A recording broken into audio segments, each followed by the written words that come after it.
अस्सलामुअलैकुम। अच्छा जी, ये जो लोग खड़े हुए हैं वो बैठ जाएं। गर्ल्स जो साइड पर खड़ी हुई हैं वो बैठ जाएं। और लड़के नहीं खड़े होते, बॉयज़, लड़के कभी भी खड़े नहीं होते।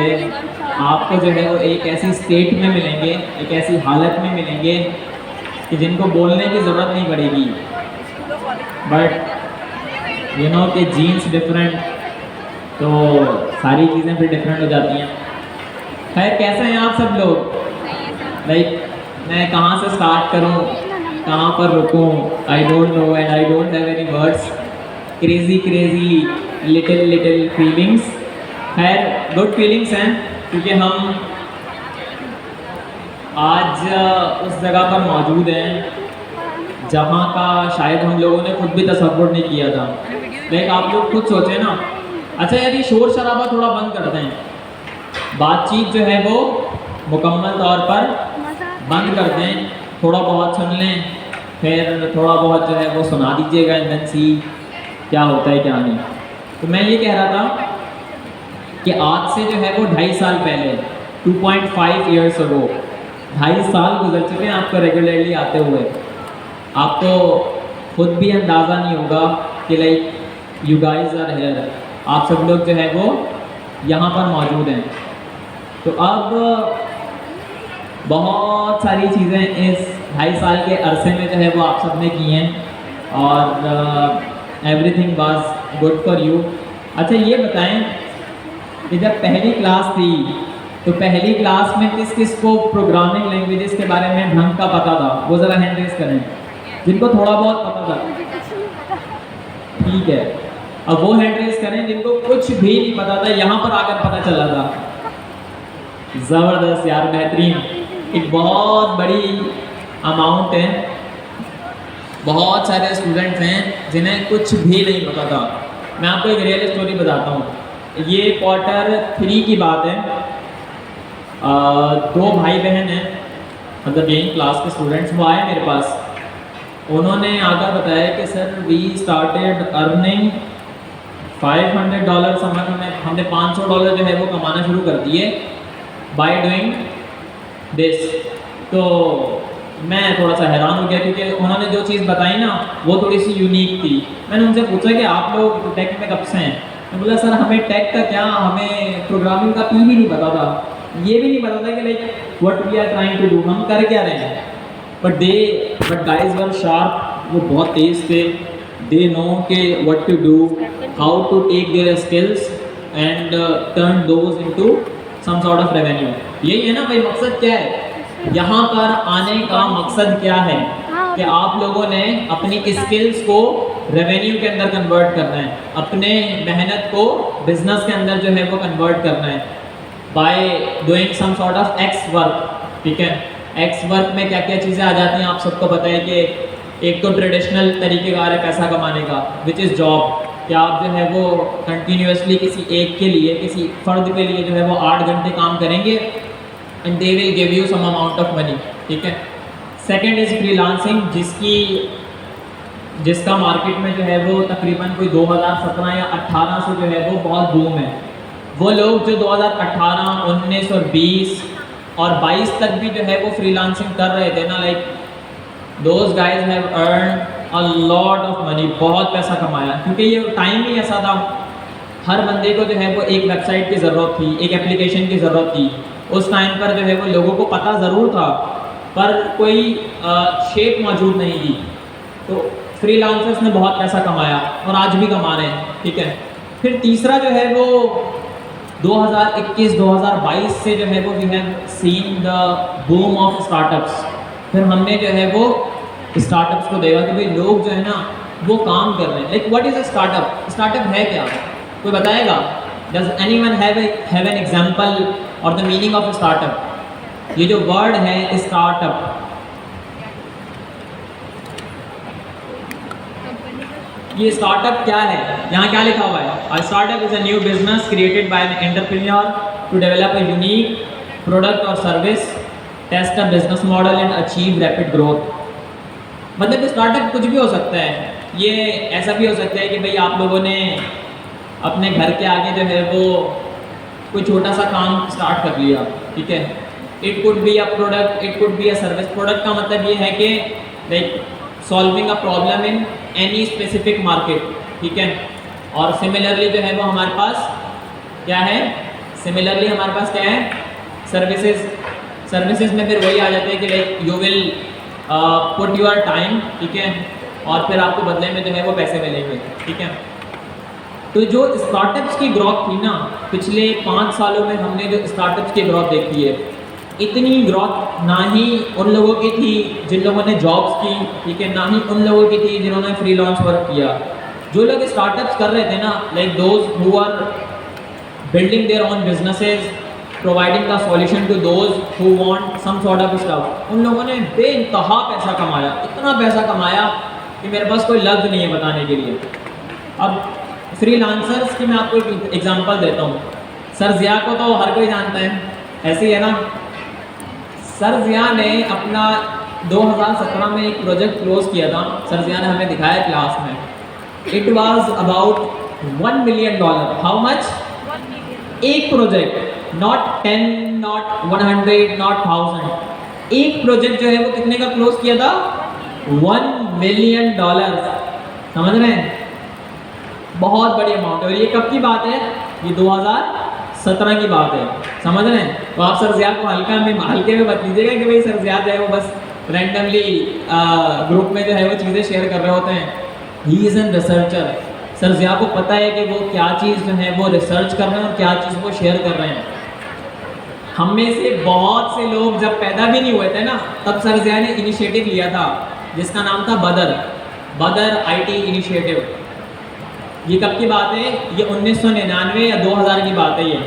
मतलब मोस्ट ऑफ अस, हम लोगों की शायद पैदाइश जो 2005 से पहले वाले हैं वो ज़रा हैंड रेज़ करें। 2005 से पहले की जिनकी पैदाइश है, ठीक है, ज़बरदस्त। और जो 2005 के बाद वाले हैं वो ज़रा हैंड रेज़ करें। वाह, अमेजिंग यार, मैंने ये नहीं तसव्वुर किया था। बेहतरीन, मतलब 2005 वाले ज़्यादा हैं। सही है, ज़बरदस्त, ठीक है। यानी 18 साल के हो चुके हैं, शादी का टाइम जो है वो हो चुका है। अच्छा जी, जो 2000 से पहले वाले हैं वो ज़रा हैंड रेज़ करें, जो 2000 से पहले वाले हैं। अच्छा, वो भी हैं। मैं ऐसे इसको कंसिडर करूँगा कि लाइक 20%, 20% 2000 से पहले वाले, 2005 से पहले वाले जो है वो कितने हैं? वो हमारे पास कितने हैं? वो हैं तकरीबन 30%। एंड सिमिलरली 50% जो है वो हमारे पास 2005 के बाद वाले हैं जो 18+ हो चुके हैं, ठीक है। अच्छा जी, अच्छा जी, तो ये सीन है। अब हम लोगों ने जो है वो अपनी शुरुआत कहाँ से की थी और हम कहाँ पर मौजूद हैं। आज की क्लास का ना मैंने टॉपिक ये सोचा है कि आज की क्लास में हम करेंगे अपने 2.5 साल का रिवीजन। हम क्या करेंगे? अपने 2.5 साल का रिवीजन। आपकी थोड़ी जो है ना वो याददाश्त वापस हम टॉपिक्स पर लेकर आएंगे जिन टॉपिक्स को आप लोगों ने कब एक्सप्लोर किया था? जब आप लोगों ने GIAIC की शुरुआत की थी। अच्छा, एक छोटी सी चीज़ वो ये कि ICE के बहुत सारे स्टूडेंट्स ऐसे हैं जो क्लास में रेगुलरली एक्टिव हैं but they are not active on socials, ठीक है। वो इंटरनेट पर एक्टिव नहीं है, like they don't have X account, they don't have LinkedIn account, they are not much active ना। तो अब उन लोगों से छोटी सी दरख्वास्त है कि भाई X और LinkedIn के ऊपर एक्टिव हो जाएं। मैंने क्लास में बहुत सारी रियल स्टोरीज़ बताई हैं, अपनी खुद की स्टोरीज़ बताई हैं कि बैठे बैठे जो है वो मुझे प्रोजेक्ट्स मिल रहे होते थे, समझ रहे हैं ना।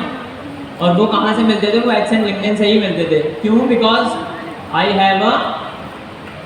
Was active there, I was interacting with the community, I was asking people about stuff, I was helping them, ठीक है।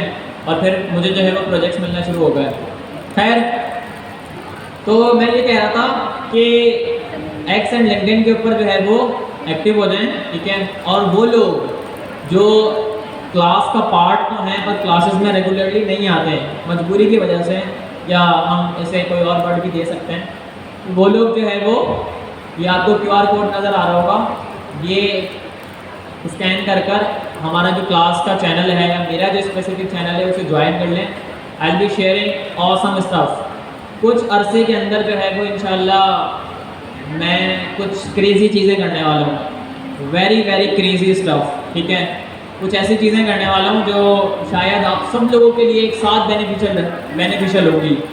तो right now I am planning and thinking कि क्या जो है वो बेस्ट रहेगा आप सब लोगों के लिए, जो आपकी स्किल्स को किसके अंदर कन्वर्ट कर दे, रेवेन्यू के अंदर कन्वर्ट कर दे। हमारा अल्टीमेट मकसद क्या है, turn your skills into revenue, revenue के अंदर, बिजनेस के अंदर, पैसे के अंदर जो है वो कन्वर्ट कर दें। और जब पैसा आ जाएगा ना, विल बी डैम हैप्पी, और फिर आप बस दुआएं दे रहे होंगे कि यार कुछ सर ने अच्छा बता दिया था जो आज जो है वो हमारे लिए फ़ायदेमंद है। तो आज की क्लास में जो है ना वो हम करने वाले हैं रिवीजन ऑफ 2.5 ईयर्स। 2.5 साल का जो है वो हम क्या करेंगे, हम करेंगे रिवीजन। अच्छा जी, रिवीजन की शुरुआत कहाँ से होगी? Q1 से। कहाँ से होगी? Q1 में हम लोगों ने क्या किया था यार? आप टाइप स्क्रिप्ट पर पहुंच गए, मतलब आप तो ऐसे बोल रहे हैं कि अब मैं क्या ही बोलूँ। जावा स्क्रिप्ट भाई, टाइप स्क्रिप्ट क्या है? सुपर सेट है ना जावा स्क्रिप्ट का। तो मैं अब आपको एक नई बात बताता हूँ। हम लोग जो है वो, ये 2023 की बात है, 2023 इन्हीं दिनों की बात है ये। हम PIIC के अंदर बैठे हुए थे, मतलब सर ज़िया वाले, सर अमी, हम सब लोग बैठे हुए थे, पूरी फैकल्टी बैठी हुई थी जो जिन्होंने पिछले कुछ 2-2.5 सालों में पढ़ाया ना। हम लोग प्लानिंग कर रहे थे कि हम लोग Q1 का नाम क्या दें, हम Q1 को कहाँ से शुरू करें। तो सब लोगों ने ये कहा कि सर हम ना HTML, CSS एंड जावास्क्रिप्ट से शुरुआत करते हैं, ठीक है। सब लोग एग्री भी थे। सर ज़िया है भाई, सर ज़िया ने बोला नहीं, हम सब लोग जो है ना वो Q1 का नाम देंगे टाइप स्क्रिप्ट। मैं बोला सर वो क्यों, टाइप स्क्रिप्ट क्यों? हम तो बच्चों को तो कुछ भी नहीं पता, टाइप स्क्रिप्ट बताएंगे तो सब परेशान हो जाएंगे। सर ज़िया ने बोला, मैंने आपको जैसे बताया ना, ही इज़ एन रिसर्चर। वो कौन है? रिसर्चर है, उन्हें पता है कि क्या बेस्ट है, ठीक है। तो जब आप लोगों को टाइप स्क्रिप्ट पढ़ानी थी ना, तो उस टाइम पर जब आप लोगों को जावा स्क्रिप्ट पढ़ानी थी, तो उस टाइम पर हम लोगों ने टाइप स्क्रिप्ट को इसलिए सिलेक्ट किया ताकि आप लोग जो है वो अपना दिमाग लड़ाना शुरू हो जाए, ठीक है। यानी पहले दिन ही अगर हम आप लोगों को कॉम्प्लेक्सिटी में डालेंगे ना, यू गाइस विल थिंक कि यार ये क्या है, ये कौन सी बला है। तो आप सब लोगों ने देखा कि हमने Q1 में टाइप स्क्रिप्ट पढ़ाई, ठीक है। और टाइप स्क्रिप्ट के लिए स्पेसिफिकली हमने जो है वो, हम जावा स्क्रिप्ट को ही स्पेसिफिकली कवर अप कर रहे थे। आप लोगों को याद होगा यार, हम लोगों ने लूप्स नहीं पढ़ाए, फंक्शंस नहीं पढ़ाए, वेरिएबल्स नहीं पढ़ाए, ऑब्जेक्ट्स नहीं पढ़ाए, और आर्ग्यूमेंट्स और पैरामीटर्स जो है वो पास कर रहे थे फंक्शंस में, ये चीज़ें नहीं पढ़ाई। ये तकरीबन 6 महीने तक तो भाई लगी नहीं रही थी, समझ में नहीं आ रहा था कि ये पैरामीटर जो है वो हम फंक्शन की बॉडी के अंदर क्यों पास कर रहे हैं। ये बात किस किस को पहली क्लास में समझ में आ गई थी, वो ज़रा हैंड रेस कर लें। ये उन लोगों ने हैंड रेस किया है जिन लोगों को प्रोग्रामिंग का पहले से पता था। अच्छा, तो 2-3 महीने लग गए थे बच्चों को सिर्फ ये समझाने में कि भाई फंक्शन को हम पैरामीटर इसलिए देते हैं, ये मैं आप लोगों को बता रहा हूँ ताकि आप लोगों का रिवीजन हो जाए। किसी भी फंक्शन को पैरामीटर देने का मकसद ये होता है कि हम फंक्शन के अंदर कोई वैल्यू पास कर सकें। फंक्शन जो भी होगा, चाहे वो जावा स्क्रिप्ट का फंक्शन हो, टाइप स्क्रिप्ट का एक ही बात है, ठीक है, पाइथन का फंक्शन हो, ठीक है, किसी भी प्रोग्रामिंग लैंग्वेज का फंक्शन जो है ना वो कोई वैल्यू रिटर्न करता है। वो क्या रिटर्न करता है? वैल्यू रिटर्न करता है, ठीक है। अब वो वैल्यू कैसे रिटर्न करता है? वो वैल्यू कैसे रिटर्न करता है? जाहिर सी बात है ना कि भाई एक फंक्शन है, यहाँ मैं आप लोगों को दिखाता हूँ जावा स्क्रिप्ट का फंक्शन। ये फंक्शन है, ठीक है, ये नजर आ रहा है ना फंक्शन।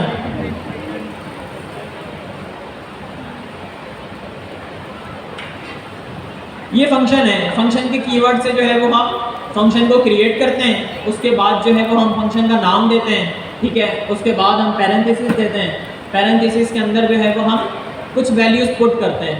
उन वैल्यूज़ को हम क्या कहते हैं, उन वैल्यूज़ को हम क्या कहते हैं, पैरामीटर। क्या कहते हैं, पैरामीटर, ठीक है। और उस फंक्शन की जो है वो एक बॉडी होती है जिसके अंदर हम कुछ भी प्रिंट करवा सकते हैं, ठीक है। जैसे यहाँ पर ये हमारे पास एक सिंपल ग्रीट का फंक्शन है जो हमारे सिस्टम में जो है वो क्या प्रिंट करेगा, हेलो वर्ल्ड। क्या प्रिंट करेगा, हेलो वर्ल्ड। इसी से शुरुआत करी थी ना, यहीं पर एक महीना लगाया था ना, याद है ना। अच्छा, ये है फंक्शन की बॉडी। अब एक इंटरेस्टिंग चीज़ बताता हूँ, किसी भी प्रोग्रामिंग लैंग्वेज की जो बुनियाद है ना, किसी भी प्रोग्रामिंग लैंग्वेज की बुनियाद जो है वो फंक्शन है, ठीक है। जो भी फंक्शन होगा ना वो आपको जो है वो कुछ ना कुछ रिटर्न कर कर देगा, ठीक है। अब यहाँ पर आपको क्या नज़र आ रहा है, फंक्शन कॉल, ठीक है। ये ग्रीट का हमने फंक्शन बनाया और ग्रीट के फंक्शन को हमने नीचे कॉल कर दिया, ठीक है। ये हम यहाँ पर क्या कर रहे थे, यहाँ पर हमने क्या किया, फंक्शन को कॉल किया, या दूसरे लफ्जों में हम ये कहेंगे कि हमने इस स्पेसिफिक वर्ड के अंदर ये जो ग्रीट लिखा हुआ है और पैरेंथेसिस लगी हुई है और ये जो सेमीकोलन लगा हुआ है, इसको हम बोलते हैं कि भाई हम इस बॉडी के अंदर जो है वो आर्ग्यूमेंट पास कर सकते हैं, ठीक है। फंक्शन के पैरामीटर का आर्ग्यूमेंट पास कर सकते हैं, ठीक है, ताकि फंक्शन जो है वो बिहेव करना शुरू कर दे, फंक्शन जो है वो टास्क को परफॉर्म करना शुरू कर दे, ठीक है। कोई भी फंक्शन होगा ना वो आपको जो है वो कुछ ना कुछ रिटर्न कर कर देगा। जैसे यहाँ पर ये आपको एक फंक्शन नजर आ रहा है car1 एंड car2, ठीक है। ये बड़ी ज़बरदस्त एग्जांपल मिल गई, ठीक है। इसके अंदर दो पैरामीटर्स हैं, पैरम1 एंड पैरम2, ठीक है। हम क्या रिटर्न कर रहे हैं, यहाँ पर पैरम1 रिटर्न कर रहे हैं एंड पैरम2 रिटर्न कर रहे हैं। ये है रिटर्न स्टेटमेंट। कोई भी फंक्शन याद रखिएगा कि जब तक वो कोई वैल्यू रिटर्न नहीं करता तो हम उस फंक्शन को कॉल कर कर कुछ बड़ा अचीव नहीं करवा सकते, कुछ कॉम्प्लेक्स ऑपरेशंस परफॉर्म नहीं करवा सकते, ठीक है। कंप्यूटर को नहीं बता सकते कि आपने जो है वो क्या काम करना है। दो वेरिएबल्स है ना यहाँ पर, एक car1 का वेरिएबल है और car2 का वेरिएबल है, ठीक है। अब आप इस कोड बेस को ज़रा समझें और अपना दिमाग लड़ाएं, आपको मज़ा आएगा। अब ये देखें, फंक्शन है किस नाम से, कार फंक के नाम से। उस कार फंक के फंक्शन के अंदर दो पैरामीटर्स हैं, पैरम1 एंड पैरम2, ठीक है। अब इस फंक्शन की जो बॉडी है वो हमें क्या रिटर्न कर दे रही है, पैरम1 एंड पैरम2, यानी वो वैल्यूज जो हमने पैरामीटर के अंदर पास किए हैं, ठीक है। और उसके बाद जो है वो हमारे पास एक रिटर्न का कीवर्ड है, ठीक है, जो ये वैल्यूज रिटर्न कर रहा है, ठीक है। ये फंक्शन की बॉडी है और ये है आर्ग्यूमेंट विद वैल्यूज, ठीक है।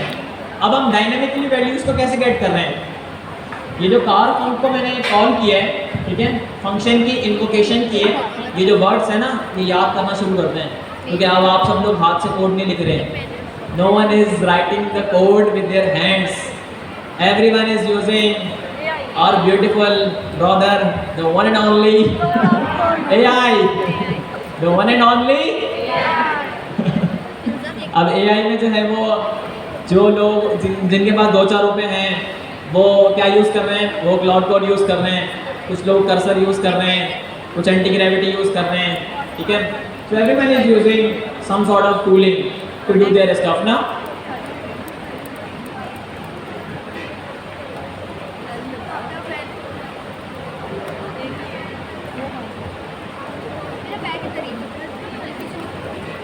अच्छा जी, तो ये हो गया फंक्शन। अच्छा, फंक्शन के अंदर जो है ना वो दो हमारे पास स्पेसिफिक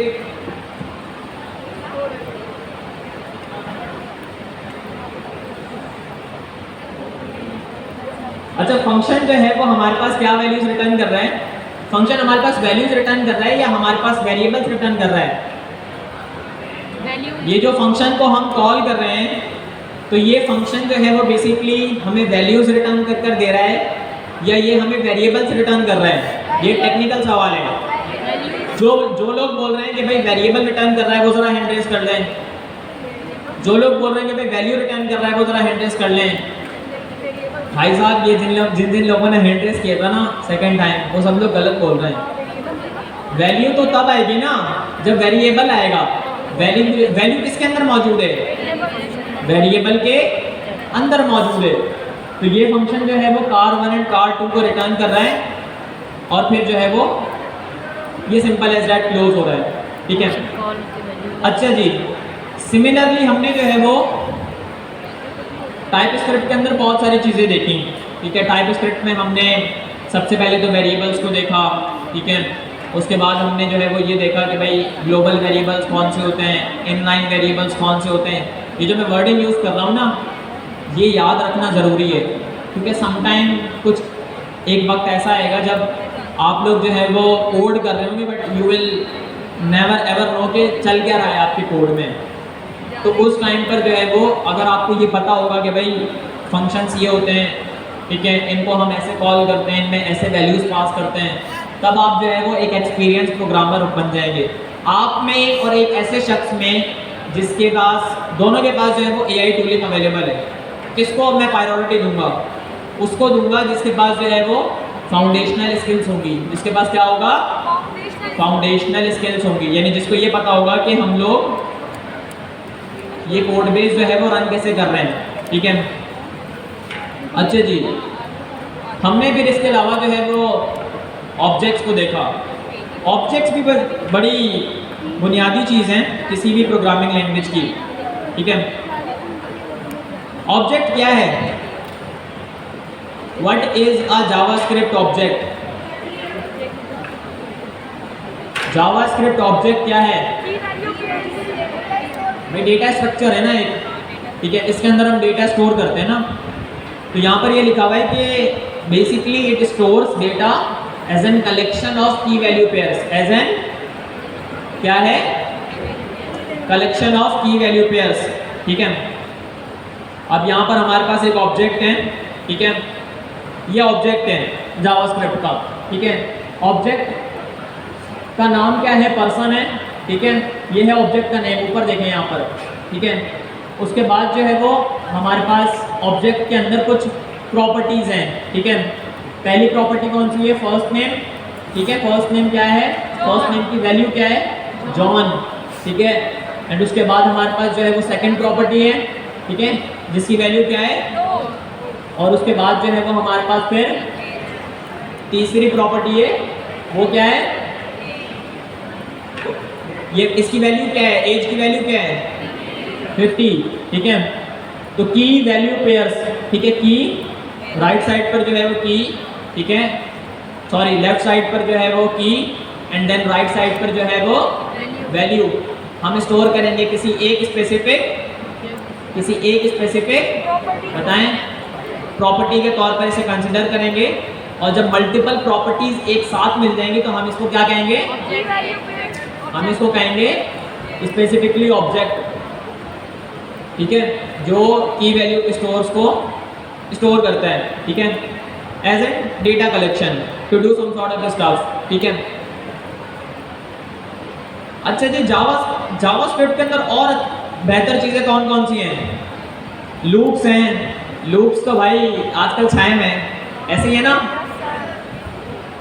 लूप्स जो ये मैंने वर्डिंग यूज़ करी है ना लूप्स की, जो लोग क्लास में एक्टिव हैं उन्हें पता है कि भाई मैं क्यों कह रहा हूँ कि लूप्स आजकल छाए हुए हैं। लूप ही लूप चल रहा है, ज़िंदगी की लूप है, और फिर उसके बाद भी बहुत सारे जो है वो लूप्स हैं जो चल ही रहे हैं, ठीक है।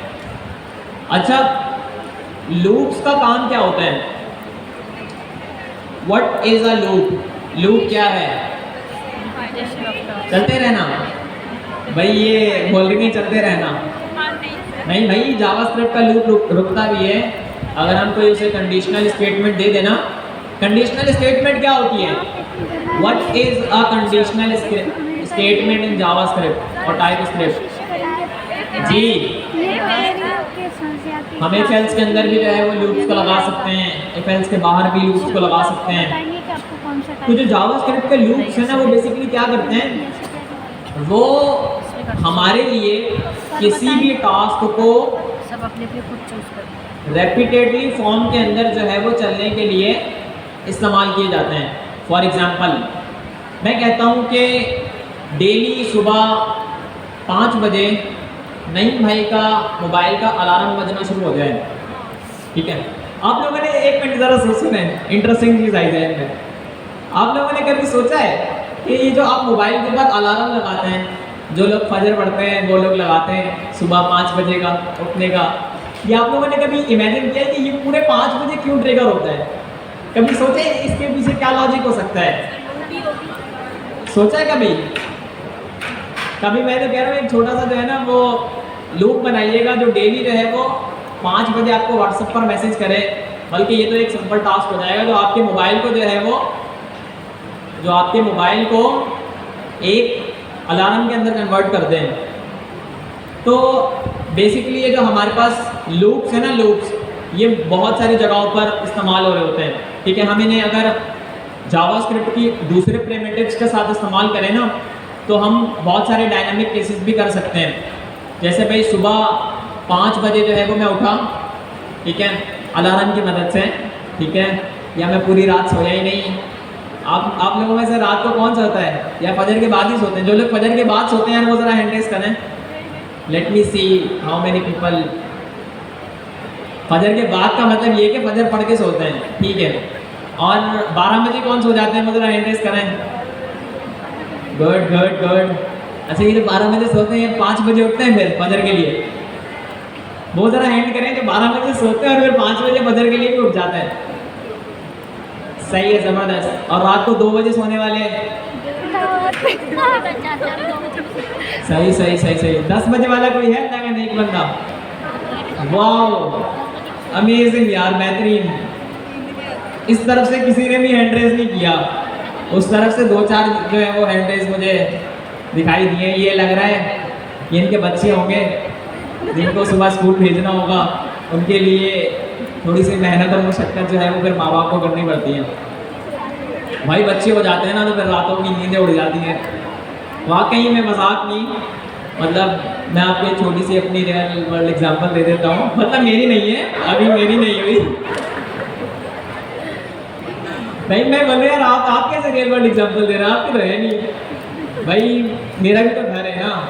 वैसे मैं इकलौता हूँ ना, मेरा कोई भाई है ना मेरी कोई बहन है, इकलौता हूँ, सिंगल पीस। तो सीन ये है कि मतलब मेरे ताया के बेटे हैं, उनकी अभी शादी हुई, तो अब जो है वो एक के पास बेटी है। वो भाई जाहिर सी बात है घर की पहली बेटी है तो वो सबकी जो है वो लाडली बनी हुई है। वो भाई पूरी रात ही नहीं सोती। वो भाई और भाभी जो है वो लेके घूम रहे हैं, कभी घर में घूम रहे हैं, कभी कहाँ जा रहे हैं, कभी कहाँ जा रहे हैं, वो सोती ही नहीं है। वो भाई वो उन लोगों की नींदें ही उड़ गई रात की। उसके बाद जो है वो भाई फजर पढ़ के सोता है। बिल्कुल फजर पढ़ाना जो है वो बच्चे ने आकर सिखा दिया, समझ रहे हैं। जाहिर सी बात है फिर माँ बाप को भी जागना पड़ता है। तो हम लोग जो है वो लूप पर देंगे। लूप की एक रियल वर्ल्ड एग्जांपल है अलार्म। जब आप अलार्म को ट्रिगर करते हैं ना कि भाई 5 बजे बजना है, तो ये पता है क्या करते हैं, ये स्पेसिफिकली जो है वो लूप्स का ही इस्तेमाल कर रहा होता है बिहाइंड द सीन, ठीक है। और जैसे ही 5 बजते हैं तो लूप ट्रिगर हो जाता है, ठीक है। और जब तक आप जो है वो अलार्म बंद नहीं कर देते हैं तब तक जो है वो बजता रहता है, तब तक जो है वो क्या करता है, बजता ही रहता है। एंड एट द एंड जो है वो जैसे ही 5:10 पर आफ्टर 10 मिनट 10 मिनट बाद जब आप अलार्म बंद करते हैं तो अलार्म जो है वो बंद हो जाता है, कंडीशन जो है वो फिर फॉल्स हो जाती है। लूप्स का सीन ये है, वाइल लूप्स का सीन ये है कि जब तक कंडीशन ट्रू रहेगी ना तब तक वो चलते रहेंगे, ठीक है। फॉर लूप्स का सीन ये है कि अगर हमने ये डिफाइन किया कि भाई एक मरतबा जो है वो किसी एक स्पेसिफिक वैल्यू को ट्रिगर करो, ठीक है, और मैक्सिमम जो है वो 3 मरतबा करो और उसके बाद ऑटोमेटिकली क्लोज हो जाओ, ठीक है। तो 90% जो है ना वो हम लोग लूप्स का इस्तेमाल कर रहे होते हैं, फॉर लूप्स का कर रहे होते हैं और वाइल लूप्स का इस्तेमाल कर रहे होते हैं। फॉर ऑफ का एंड फॉर इन का इस्तेमाल बहुत कम होता है, फॉर लूप का एंड वाइल लूप का इस्तेमाल सबसे ज़्यादा हो रहा होता है, ठीक है, डिफरेंट सिनेरियोज के अंदर, ठीक है। अच्छा जी, सिमिलरली और जो है वो हम लोग क्या करते हैं, और हमारे पास बताएं प्रोग्रामिंग में, जावास्क्रिप्ट में इंपॉर्टेंट चीज़ें कौन सी हैं? नहीं भाई, वैसे आज जो है वो हम रिवीजन कर रहे हैं 2.5 साल का, और इस रिवीजन को करने के लिए जो है वो हम लोगों ने शुरुआत करी जावास्क्रिप्ट टाइपस्क्रिप्ट से, उससे पहले थोड़ी सी स्टोरी सुन लें कि भाई हम यहाँ तक कैसे पहुँचे, ठीक है। तो ये बताएं कि इसके अलावा जो है वो कौन कौन से प्रिमिटिव्स हैं, कौन कौन सी चीज़ें हैं जो हम लोग यूज़ कर रहे होते हैं इवेंट जावास्क्रिप्ट में। Event event async sync programming, बिल्कुल आपने सही कहा है। अभी हमने रिसेंटली देखी है, सेकंड लास्ट क्लास में एसिंक एंड सिंक की हमने एग्जांपल देख ली थी। इसके अलावा बताएं इवेंट इवेंट लिस्टनर्स, किसने कहा ये? ज़बरदस्त ज़बरदस्त। अच्छा जी, इवेंट लिस्टनर्स का कहा है, ठीक है, ज़बरदस्त। और बताएं, और क्या बोल रहे हैं? पता नहीं क्या क्या बोल रहे हैं। नहीं भाई, एक तो भाई माशाल्लाह से हमारे बड़े बड़े पंखे आगे वालों को फ़ायदा पहुंचा रहे हैं, हमें नुकसान पहुंचा रहे हैं, आवाज़ यहाँ तक नहीं पहुंचने देते भाई। देखें, हम लोगों ने और भी बहुत सारी चीज़ों को कवर अप किया, ठीक है। ये हमारा पहला क्वार्टर गुजर गया, ठीक है। इसके बाद क्वार्टर 2 में जो है वो हम लोगों ने क्या पढ़ा? अबे यार, मतलब मैं अब हाथ मारूँ ऐसे करके, सर्वर पे हाथ मारूँ भाई। हमने नेक्स्ट पढ़ा था, अभी मैंने आपको बताया है कि टाइप स्क्रिप्ट क्या है, सुपरसेट है जावास्क्रिप्ट का। तो नेक्स्ट.js कुछ भी नहीं है, रिएक्ट। नेक्स्ट.js इज बेस्ड ऑन रिएक्ट। तो वही सीन है जैसे जावास्क्रिप्ट एंड टाइपस्क्रिप्ट का सीन है ना, ऐसे ही हमारे पास जो है वो रिएक्ट है, रिएक्ट.js है एंड नेक्स्ट.js है। अच्छा जी यार, मैं तो बड़ा हैरान हुआ। मैं तो ये सुनना चाह रहा था कि आप लोग जो है वो ये बोलते हैं कि सर हम लोगों ने रिएक्ट को पढ़ा। यहाँ पर भी वही सर जिया की टेक्निक थी भाई। हम लोगों ने सर जिया को बोला कि सर जिया हम रिएक्ट पढ़ाएंगे। सर जिया ने बोला आप लोग रिएक्ट नहीं पढ़ाओगे। मैं बोला सर क्यों नहीं पढ़ाएंगे, रिएक्ट नहीं पढ़ाएंगे? सर ने बोला आप नेक्स्ट.js पढ़ाओगे, ठीक है, और रिएक्ट उसके अंदर आएगी, ठीक है। फिर ऑटोमेटिकली जो है वो डिफरेंट टॉपिक्स कवर अप हो जाएंगे। अगर आप लोग डायरेक्ट आओगे ना नेक्स्ट.js के ऊपर, तो भाई स्टूडेंट्स को पता ही नहीं चलेगा कि भाई लाइब्रेरी और फ्रेमवर्क के दरमियान का डिफरेंस क्या होता है। ऐसे ही है ना, रिएक्ट जो है वो एक फ्रेमवर्क है ना। जो लोग बोल रहे हैं फ्रेमवर्क के मतलब हैंड रेस करें, और जो लोग बोल रहे हैं भाई लाइब्रेरी है वो जरा हैंड रेस करें। भाई कुछ स्टूडेंट्स डर गए, खौफ का माहौल है, हैंड ही नहीं रेस कर रहे हैं। बोले सर स्टेज पे ही ना बुला ले कहीं पूछने के लिए। अच्छा, रिएक्ट जो है ना वो क्या है? React is an JavaScript library, ठीक है। रिएक्ट जो है ना, ये देखें, रिएक्ट एग्जैक्टली जावास्क्रिप्ट के ऊपर है, देख रहे हैं आप लोग। तो ये जावास्क्रिप्ट की लाइब्रेरी है, ठीक है। और जो नेक्स्ट.js है, नेक्स्ट.js जो है वो इसका फ्रेमवर्क है जो एग्जैक्टली जो है वो टाइपस्क्रिप्ट के नीचे है। क्यों? क्योंकि ये एक टाइप सेफ फ्रेमवर्क है। ये क्या है? ये एक अदर टाइप सेफ फ्रेमवर्क है। अच्छा जी, तो रिएक्ट के अंदर हम क्या करते हैं? रिएक्ट.js के अंदर बुनियादी चीज़ जो है वो क्या है? रिएक्ट की बुनियाद क्या है? एक मिनट रुकें ज़रा, देखते हैं किस किस को पता है। बुला ले? नहीं, मैं किसी को बुलाऊं? अब ये हैंडी मुकम्मल नहीं भाई, बोले यार आखिरी दिन क्या ही बुलाए। अच्छा, रिएक्ट.js की जो बुनियाद है ना, रिएक्ट.js की बुनियाद है कंपोनेंट्स के ऊपर। किसके ऊपर है? कंपोनेंट्स के ऊपर, ठीक है। What is a component in React? React के अंदर जो है वो कंपोनेंट क्या है?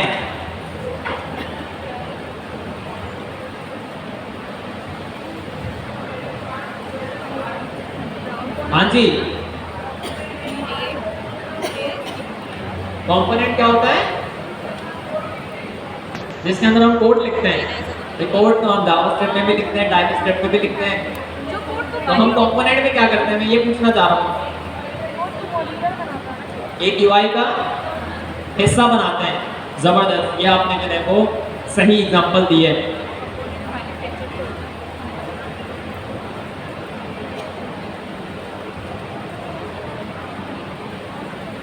अच्छा जी, जो स्टूडेंट्स पूछ रहे हैं सवाल जवाब एग्ज़ाम के हवाले से, वो भी मैं भी बताऊंगा कि एग्ज़ाम में क्या आएगा क्या नहीं आएगा, अभी आप लोगों को जो है वो क्या कवर अप करना है क्या नहीं करना, ठीक है। कौन कौन सी चीज़ें हैं जो बेसिकली आप लोगों को एक्सप्लोर करनी है, ठीक है। अच्छा, जो हमारे पास रिएक्ट के कंपोनेंट है ना, ये बेसिकली बिल्डिंग ब्लॉक है। ये क्या है? बिल्डिंग ब्लॉक है किसी भी वेब एप्लीकेशन का। आप इंटरनेट के ऊपर जितनी भी एप्लीकेशंस देख रहे हैं ना, फिगर मेरे पास अगर गलत नहीं है तो 80% of the applications are written in React JS। जो भी हमारे पास एप्लीकेशंस इंटरनेट पर लाइव हैं, ठीक है, जो भी हमारे पास फ्रंट एंड लिखा जाता है किसी भी वेबसाइट का, वो तकरीबन 70 to 80% जो है वो रिएक्ट के अंदर लिखा जा रहा है। रिएक्ट इतनी फेमस लाइब्रेरी है। रिएक्ट को किसने बनाया था? रिएक्ट को एलन मस्क ने बनाया था। जो लोग बोल रहे हैं भाई हैंड रेस करें। यार एलन मस्क ने कहाँ से बना दिया? The one and only Mark Zuckerberg। कैसी थी आवाज? अच्छी थी ना? I was trying, कोशिश कर रहा था मैं बोलने की। यार ऐसे कौन बोलते हैं? ये गवर्नर साहब के वो नहीं आते, पीए जो आते हैं। हम आपकी जो है वो ऐसे ही बचा के बोलते हैं ना वो। गवर्नर साहब का जो है वो, हम गवर्नर साहब को जब वो बुला रहे होते थे, मतलब जो हमारे लास्ट गवर्नर थे या जो भी है, मतलब लास्ट गवर्नर के लिए, कामरान खान टसोरी के लिए जोरदार तालियां हो जाए।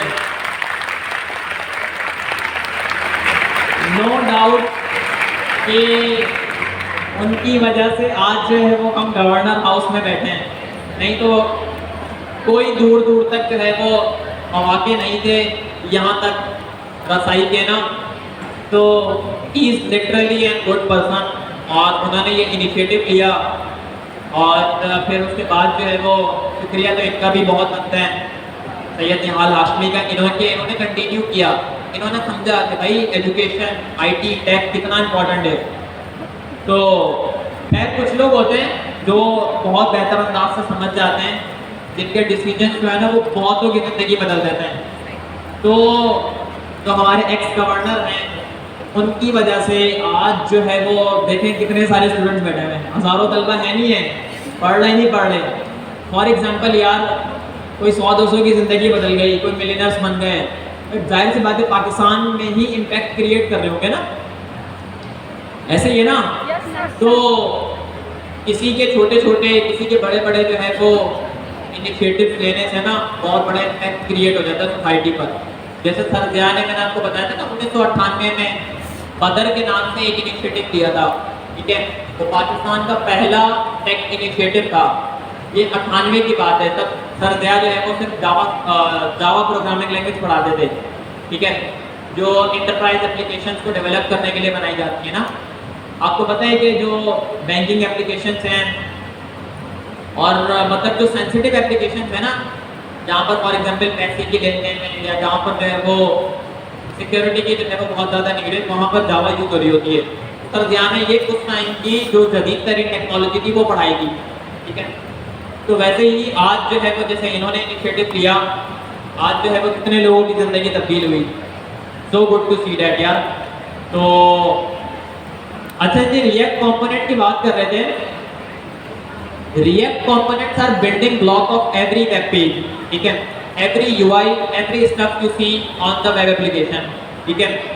यहाँ पर जैसे मेरी वेबसाइट है, इस वेबसाइट में आपको जो है वो कार्ड्स नजर आ रहे होंगे।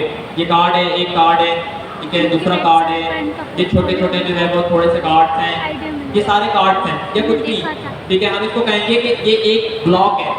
ये क्या है? ये एक ब्लॉक है जो बेसिकली रिएक्ट का एक कंपोनेंट है, ठीक है, जो क्या है, रिएक्ट का एक कंपोनेंट है, ठीक है। तो बेसिकली जो रिएक्ट के कंपोनेंट्स है ना, ये रीयूजेबल होते हैं। ये क्या होते हैं? ये रीयूजेबल होते हैं और हम इन्हें मल्टीपल टाइम यूज कर सकते हैं किसी भी वेब एप्लीकेशन के अंदर। जैसे यहाँ पर आपको जो है एक पेज नजर आ रहा है, ठीक है, जिसमें हमारे पास एक हेडर है, ठीक है, एक हेडर का कंपोनेंट होगा, एक हमारे पास जो है वो मूवी की इमेज है, ठीक है, एक इसका हमारे पास कंपोनेंट होगा, एक हमारे पास जो है वो क्या है, फॉर्म है, ठीक है, एक इसका कंपोनेंट होगा, ठीक है। और सिमिलरली जो है वो हमारे पास कुछ इमेजेस हैं जो कार्ड के अंदर मौजूद हैं, और उसके बाद फिर लास्ट में हमारे पास जो है वो एक फुटर मौजूद है, ठीक है। तो ये सारे जो है वो क्या है, कंपोनेंट्स हैं जो हम रिएक्ट के अंदर लिखते हैं, ठीक है। रिएक्ट के अंदर लिखे गए कंपोनेंट, ठीक है, रिएक्ट के अंदर लिखे गए कंपोनेंट जो है वो हम मल्टीपल टाइम्स अपनी एप्लीकेशंस के अंदर यूज कर सकते हैं। जैसे हमारे पास जो है ना, ये देख रहे हैं ना, ये ब्लॉक्स लिखे हुए हैं, ये मैंने ब्लॉक्स बनाए हैं, ठीक है। ब्लॉक्स के अंदर मैंने अपने पोर्टफोलियो को डिफरेंट सेक्शंस के अंदर तोड़ा हुआ है। हर एक सेक्शन का मैंने जो है वो एक कंपोनेंट बनाया है, ठीक है। और उस कंपोनेंट के अंदर मैंने कुछ डेटा को रेंडर किया है, ठीक है। उस कंपोनेंट के अंदर मैंने क्या किया है, डेटा को रेंडर किया है, ठीक है।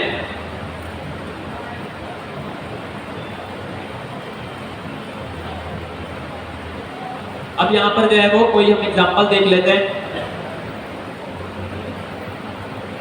ये हमारे पास एक बटन का कंपोनेंट है, ठीक है। ये बटन का कंपोनेंट जो है वो हमें क्या रिटर्न कर रहा है, ये बटन का कंपोनेंट जो है वो हमें क्या रिटर्न कर रहा है, ये रिटर्न कर रहा है एक इनपुट एलिमेंट। HTML की हम बात कर रहे हैं, एलिमेंट की जब भी बात होगी वो किसमें आएंगे, HTML में आएंगे। Inputs are part of HTML, ठीक है, विच इज एन एलिमेंट, जो एलिमेंट है, ठीक है। थोड़ा मैं आपको थोड़ा करके आपको दिखा देता हूँ।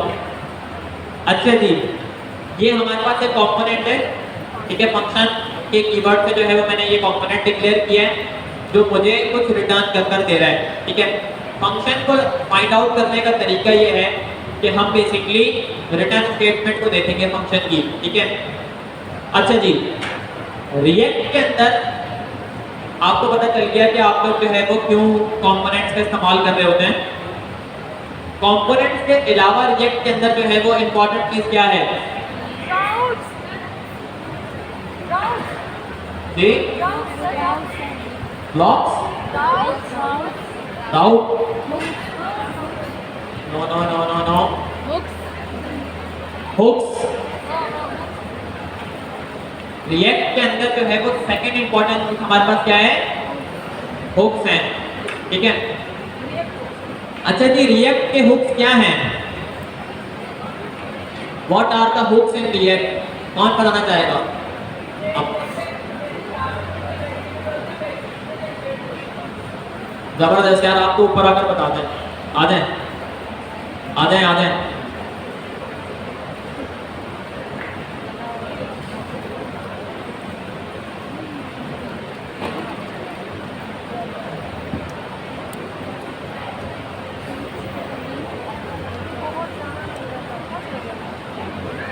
अस्सलामुअलैकुम। जैसे जावास्क्रिप्ट में हम वेरिएबल डिफाइन करते ना, वैसे ही रिएक्ट और नेक्स्ट.जेएस के अंदर हमें यूज स्टेट करके यूज करना है। यूज स्टेट जैसे हम वेरिएबल को यूज करते ना, हमारे पास ये स्टेट बनाने के अंदर एक ये क्या नाम है, यूज स्टेट लिख के उसके अंदर जैसे ये फॉल्स लिखा हुआ है, यहाँ पे ट्रू फॉल्स भी हो सकता है या वैल्यू हो सकती है उस वेरिएबल की, जो कि डायनेमिक भी हो सकती है। तो डायनेमिक कैसे बनेगी, ये जैसे हमने कॉन्स्ट के अंदर ब्रैकेट के अंदर हमारे पास टॉगल लिखा आ रहा है, इसके अंदर हम अपनी मेन वैल्यू देंगे अगर हमारे पास कोई हार्ड कोडेड वैल्यू होगी, ठीक है। और इसके अलावा सेट टॉगल जो है, इसके अंदर हम अपनी जो है डायनेमिक वैल्यू सेट कर देंगे। जैसे अगर जैसे सेट टॉगल के अंदर ये बटन में आप देखेंगे ऑन क्लिक के फंक्शन के अंदर ट्रू लिखा हुआ है। जैसे ही ये फंक्शन ट्रू होगा, इसके ऊपर क्लिक होगा तो ये यूज स्टेट में जो वैल्यू लिखी हुई है फॉल्स, ये सेट टॉगल इसको ट्रू सेट कर देगा और वेरिएबल की वैल्यू डायनेमिक हो जाएगी।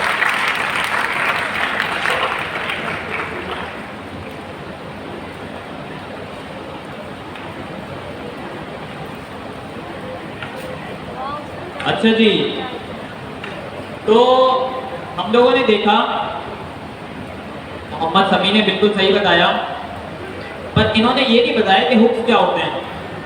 इन्होंने हुक्स की एग्जांपल जरूर दे दी, हुक को एक्सप्लेन भी अच्छा कर दिया, विच इज वेरी गुड।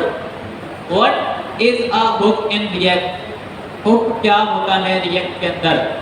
नहीं भाई बताएंगे।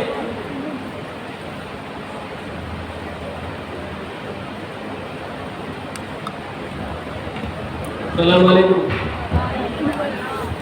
अच्छा, नेक्स्ट हम लोगों ने बहुत ज़्यादा पढ़ी है और बहुत ज़्यादा यूज होने वाली जो चीज़ है ना वो रिएक्ट ही है, लेकिन नेक्स्ट जो है वो उसका क्या है, फ्रेमवर्क है।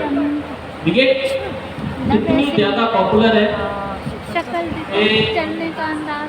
जितनी भी एक प्रोफेशनल वेबसाइट आप लोग बनाएंगे ना वो आपको रिएक्ट में ही बनानी पड़ेगी। क्यों? इसका ना थोड़ा सा आप लोग बैकग्राउंड समझेंगे तो आप लोगों को वजह समझ आ जाएगी। जब हम लोगों ने रिएक्ट पढ़ाई थी अपनी क्लास में तो इसका बैकग्राउंड समझाया था। मे भी अब आप लोग इस चीज़ को भूल गए हो, तो जब रिवीजन की बात हो रही है तो इस बारे में भी हम लोग डिस्कस कर लेते हैं। फेसबुक आप लोग कब से इस्तेमाल कर रहे हैं वो बताएं, जो लोग 2010 से इस्तेमाल कर रहे हैं। 2010 एक तो 2010 से आपकी तो उम्र भी तेज होगी, ठीक है। 2015 वाले, मैं भी 2015, 2020, उसके बाद तो सभी यूज कर रहे होंगे। 2010 के अंदर जब फेसबुक आया था तो फेसबुक के अंदर आप लोगों ने देखा होगा नॉर्मली न्यूज़ फीड होती है हमारे पास, जहाँ पर पोस्ट आ रही होती है, फिर हम लोग उसको लाइक करते हैं, कमेंट करते हैं, ठीक है। 2011 के अंदर क्या होता था कि न्यूज़ फीड के अंदर जब भी कोई पोस्ट करता था, फिर आप लोग जब लाइक करते थे उस पोस्ट में, लाइक शो नहीं होता था। हम कमेंट करते थे, कमेंट शो नहीं होता था। क्यों? क्योंकि पूरा का पूरा पेज रीलोड करना पड़ता था। ऐसा ही है, ये रिएक्ट की खासियत है ना। इससे पहले क्या होता था कि जब भी न्यूज़ फीड की किसी भी पोस्ट के अंदर आप लोग कमेंट करते थे या लाइक करते थे ना, तो आपको पूरा का पूरा पेज रीलोड करना पड़ता था। अदरवाइज आपको ना लाइक शो होता था, ना ही आपको कोई कमेंट शो होता था। अगर आप फेसबुक का एक पेज खोल के बैठे, कोई न्यू पोस्ट आ गई, किसी ने लाइक कर दिया, तो आपको नोटिफिकेशन भी नहीं मिलती थी जब तक आप अपने फेसबुक को दोबारा से रिफ्रेश ना करें। तो इस प्रॉब्लम को फिक्स करने के लिए फेसबुक के पास एक डेवलपर था जिसका नाम था जॉर्डन वॉल। जिसका नाम था, कुछ नाम जो है ना डेवलपर के मुझे भी याद होते हैं, हमें शायद कभी मैं नहीं बता दूँ। तो जॉर्डन वॉल उसका नाम था। उसको टास्क दिया गया इस प्रॉब्लम को फिक्स करने के लिए। उसने सिर्फ इस स्पेसिफिक प्रॉब्लम को फिक्स करने के लिए एक लाइब्रेरी बनाई। जब भी कोई लाइक करे, जब भी कोई कमेंट करे, तो उस पर वो रिएक्ट करेगी। क्या करेगी?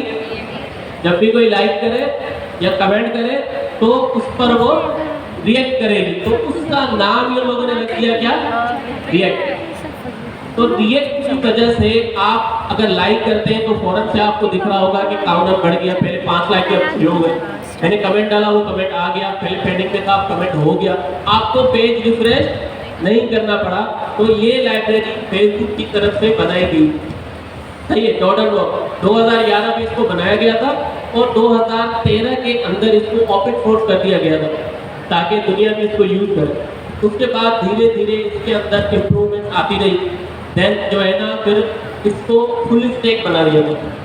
फुल स्टैक लाइक नेक्स्ट.जेएस का नाम दिया गया कि फ्रंट एंड, क्योंकि थी तो पहले लाइब्रेरी जस्ट फ्रंट एंड बनाने के लिए, बैक एंड भी उसके अंदर होना चाहिए। तो उन लोगों ने क्या किया, पर्सनल नेक्स्ट.जेएस बनाया। ऐसा ही है, पर्सनल ने बनाया था नेक्स्ट.जेएस को, और वो नेक्स्ट.जेएस की जो है ना डिप्लॉयमेंट भी फ्री में देता है आप लोगों को। मैंने नेक्स्ट.जेएस के जहाँ रिएक्ट के दोनों के, सिर्फ नेक्स्ट.जेएस के नहीं, रिएक्ट और नेक्स्ट.जेएस के दोनों के मिला के 150 प्रोजेक्ट्स बनाए अभी तक कंपनी के साथ काम कर करके। हाँ बजा सकते हैं, एक दो तालियां बजा रही है। तो मेरी गिटहब देखो पे आप जाएंगे तो आपको 70 प्लस जो है ना वो प्रोजेक्ट वो मिलेंगे, प्राइवेट मिलेंगे, बाकी जो है ना वो मैंने पब्लिक किए हुए। प्राइवेट इसलिए किए हुए क्योंकि वो क्लाइंट्स के उनका कोड है, उनकी चीज़ें हैं जो मैंने क्लाइंट को उनको कोड दिया हुआ है। कुछ मेरे क्लाइंट्स हैं, कुछ कंपनीज के लिए बनाए हैं। तो सारे के सारे 150 प्रोजेक्ट जो है वो मेरे गिटहब पर पड़े हुए हैं। अगर आप लोग जाएंगे आप लोगों को वहाँ पर उसका कोड भी मिल जाएगा, बहुत सारों का मिल जाएगा, बहुत सारे मैंने प्राइवेट किए हुए हैं जो कि शेयर नहीं किए जा सकते। अच्छा, रिएक्ट के अंदर काफ़ी सारी चीज़ें हैं, रिएक्ट के अंदर बहुत सारी चीज़ें यूज़ की गई है। पहले आप लोग जब रिएक्ट किया अपना ऐप बनाते थे ना, तो आप लोग लिखते थे create app, react create app, या कोई भी एक फोल्डर देते थे। तो उसके बाद एक वीट नाम का एक बंडलर है, उसने भी इसको अडॉप्ट किया, वहाँ पर भी आप रिएक्ट को यूज़ कर सकते हैं। ये वीट है, यहाँ से आप लोग रिएक्ट को यूज़ कर सकते हैं और ये बहुत फास्ट है। फ्रंट एंड अगर आपने बनाना है तो आप वीट से रिएक्ट को बनाए, बहुत बेहतरीन बने, सही है। इसके अलावा अगर आप जाएंगे ना, बहुत सारी हमारी फेमस वेबसाइट्स हैं जहाँ पर आप लोगों को कुछ सेकंड्स में वेबसाइट बनकर मिल जाती है। बहुत सारे प्लेटफॉर्म हैं, कौन कौन सा? सबसे पहले लवेबल, आप जाएंगे लवेबल पे फॉर्म देंगे, वो आपके लिए वेबसाइट बना देगा। किसका यूज़ करता है वो? रिएक्ट का यूज़ करता है। आप उसका कोड उठाएंगे तो आपको 1 सेकंड के अंदर वो कोड भी दे देगा, कंप्लीट जो उसने कोड लिखा है। अगर आप V0 पे जाते हैं जो कि नेक्स्ट.जेएस का प्लेटफॉर्म है, V0, अगर आप वहाँ पर कोई एप्लीकेशन बनाते हैं, अगर सिर्फ फ्रंट एंड है तो डायरेक्ट वो नेक्स्ट.जेएस में बनाएगा, लेकिन है तो बेसिकली रिएक्ट ही। क्यों? क्योंकि नेक्स्ट.जेएस फ्रेमवर्क है किसका? रिएक्ट का। अब मेरा ना आप लोगों से एक सवाल है, और सवाल बहुत इंपॉर्टेंट है, 10 करोड़ का नहीं है लेकिन सवाल इंपॉर्टेंट है। क्या है कि इससे पहले जो हम वेबसाइट बना रहे थे HTML, CSS, जावास्क्रिप्ट, इसको हम लोग डायरेक्ट डिप्लॉय करते थे, सही है। जो हमारा ब्राउज़र है क्रोम, कोई भी, या उसकी गेट इंजन जो समझती है हमारे जावास्क्रिप्ट के कोड को, हम उस पर कोड अपना डिप्लॉय करते हैं, वो उसको समझती है और उसकी UI, उसकी फंक्शनैलिटी हमें शो करवाती है और हम उसको यूज़ करते हैं, सही है। अब मुझे आपने ये बताना है, क्या ब्राउज़र रिएक्ट के कोड को समझता है? कौन कह रहे हैं समझता है? कौन कह रहा है नहीं समझता? और जो बीच वाले हैं वो क्या कहते हैं? कुछ भी नहीं कहते, कंफ्यूज है, सही है। ब्राउज़र जो है वो रिएक्ट के कोड को नहीं समझता, ब्राउज़र रिएक्ट के कोड को नहीं समझता, तभी आप लोग उसकी बिल्ड बनाकर उसको देते हैं ताकि वो समझे। जब आप रिएक्ट या नेक्स्ट.जेएस के प्रोजेक्ट को डिप्लॉय करने जाते हैं, एग्जैक्ट प्रोजेक्ट आप डिप्लॉय नहीं कर सकते। अगर आप कुछ लोग कहते हैं कर रहे हैं हम लोग, हमने बिल्ड बनाए बगैर हमने डिप्लॉय कर दिया, कौन है वो? किया होगा आप लोगों ने, कैसे किया होगा? आपने प्रोजेक्ट बनाया नेक्स्ट.जेएस का या रिएक्ट, वेबसाइट कंप्लीट बना दी, गिटहब पे पुट कर दिया, वर्सल पे गए, गिटहब पे सिलेक्ट कर दी रेपो, डिप्लॉय कर दिया।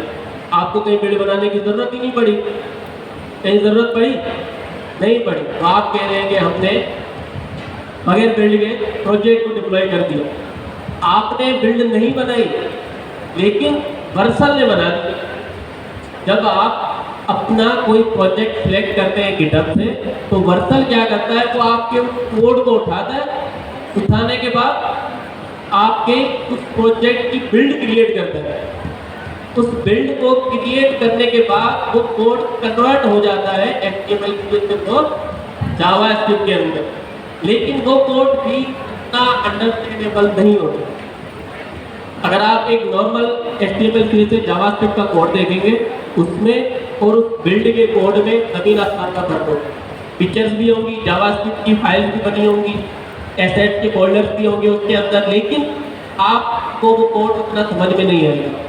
शुरू में जब मैं नया डेवलपर गया था किसी कंपनी में, तो वहाँ पर वो लोग क्या करते थे, HTML CSS जावास्क्रिप्ट से फ्रंट एंड बना लिया, बैक एंड उन लोग PHP में बनाते थे और उसको डिप्लॉय करते थे cPanel के अंदर, सही है। और उसकी मतलब कब सबसे सस्ती जो एक अपना होस्टिंग को मिल जाती है ना, वो cPanel की मिलती है, वो बहुत आसान है वहाँ पर कोड डिप्लॉय करना। HTML का कोड एग्जैक्ट उठाओ, PHP का कोड एग्जैक्ट उठाओ, कोई बिल्ड नहीं है, डायरेक्ट जाके फोल्डर में रख दो, आपकी उस डोमेन पर आपकी जो वेबसाइट है वो डिप्लॉय हो जाती है। दो चीज़ें पहले यहाँ पर क्लियर कर लेते हैं, फिर थोड़ा सा आगे हम लोग समझते हैं। हम लोग अगर अपनी वेबसाइट को डिप्लॉय कर रहे हैं तो हमें किन किन चीज़ों की ज़रूरत पड़ती है? होस्टिंग और डोमेन क्या दोनों एक चीज़ है? कौन कौन कहता है एक चीज़ है? कौन कहता है नहीं है? सही है, आधे लोग कहते हैं नहीं, बिल्कुल नहीं है। क्यों? क्योंकि डोमेन एक डिफरेंट चीज़ है, होस्टिंग एक डिफरेंट चीज़ है।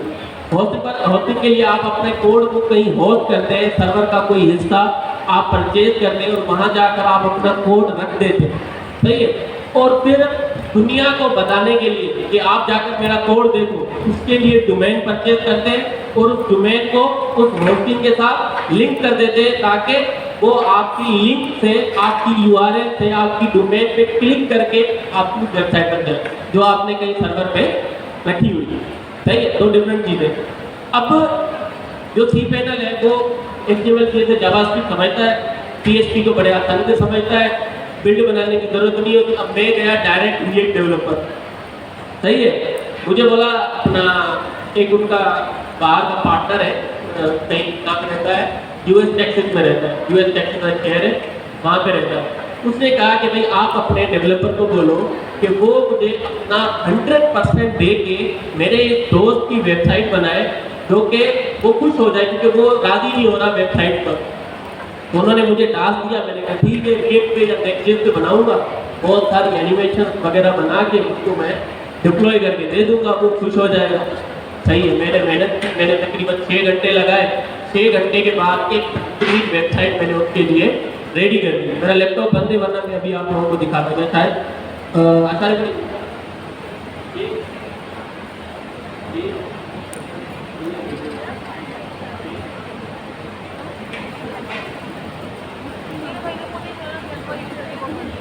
ये मेरे पास अभी तक वर्षा पे पड़ी थी, एक क्लाइंट को कर हमने गई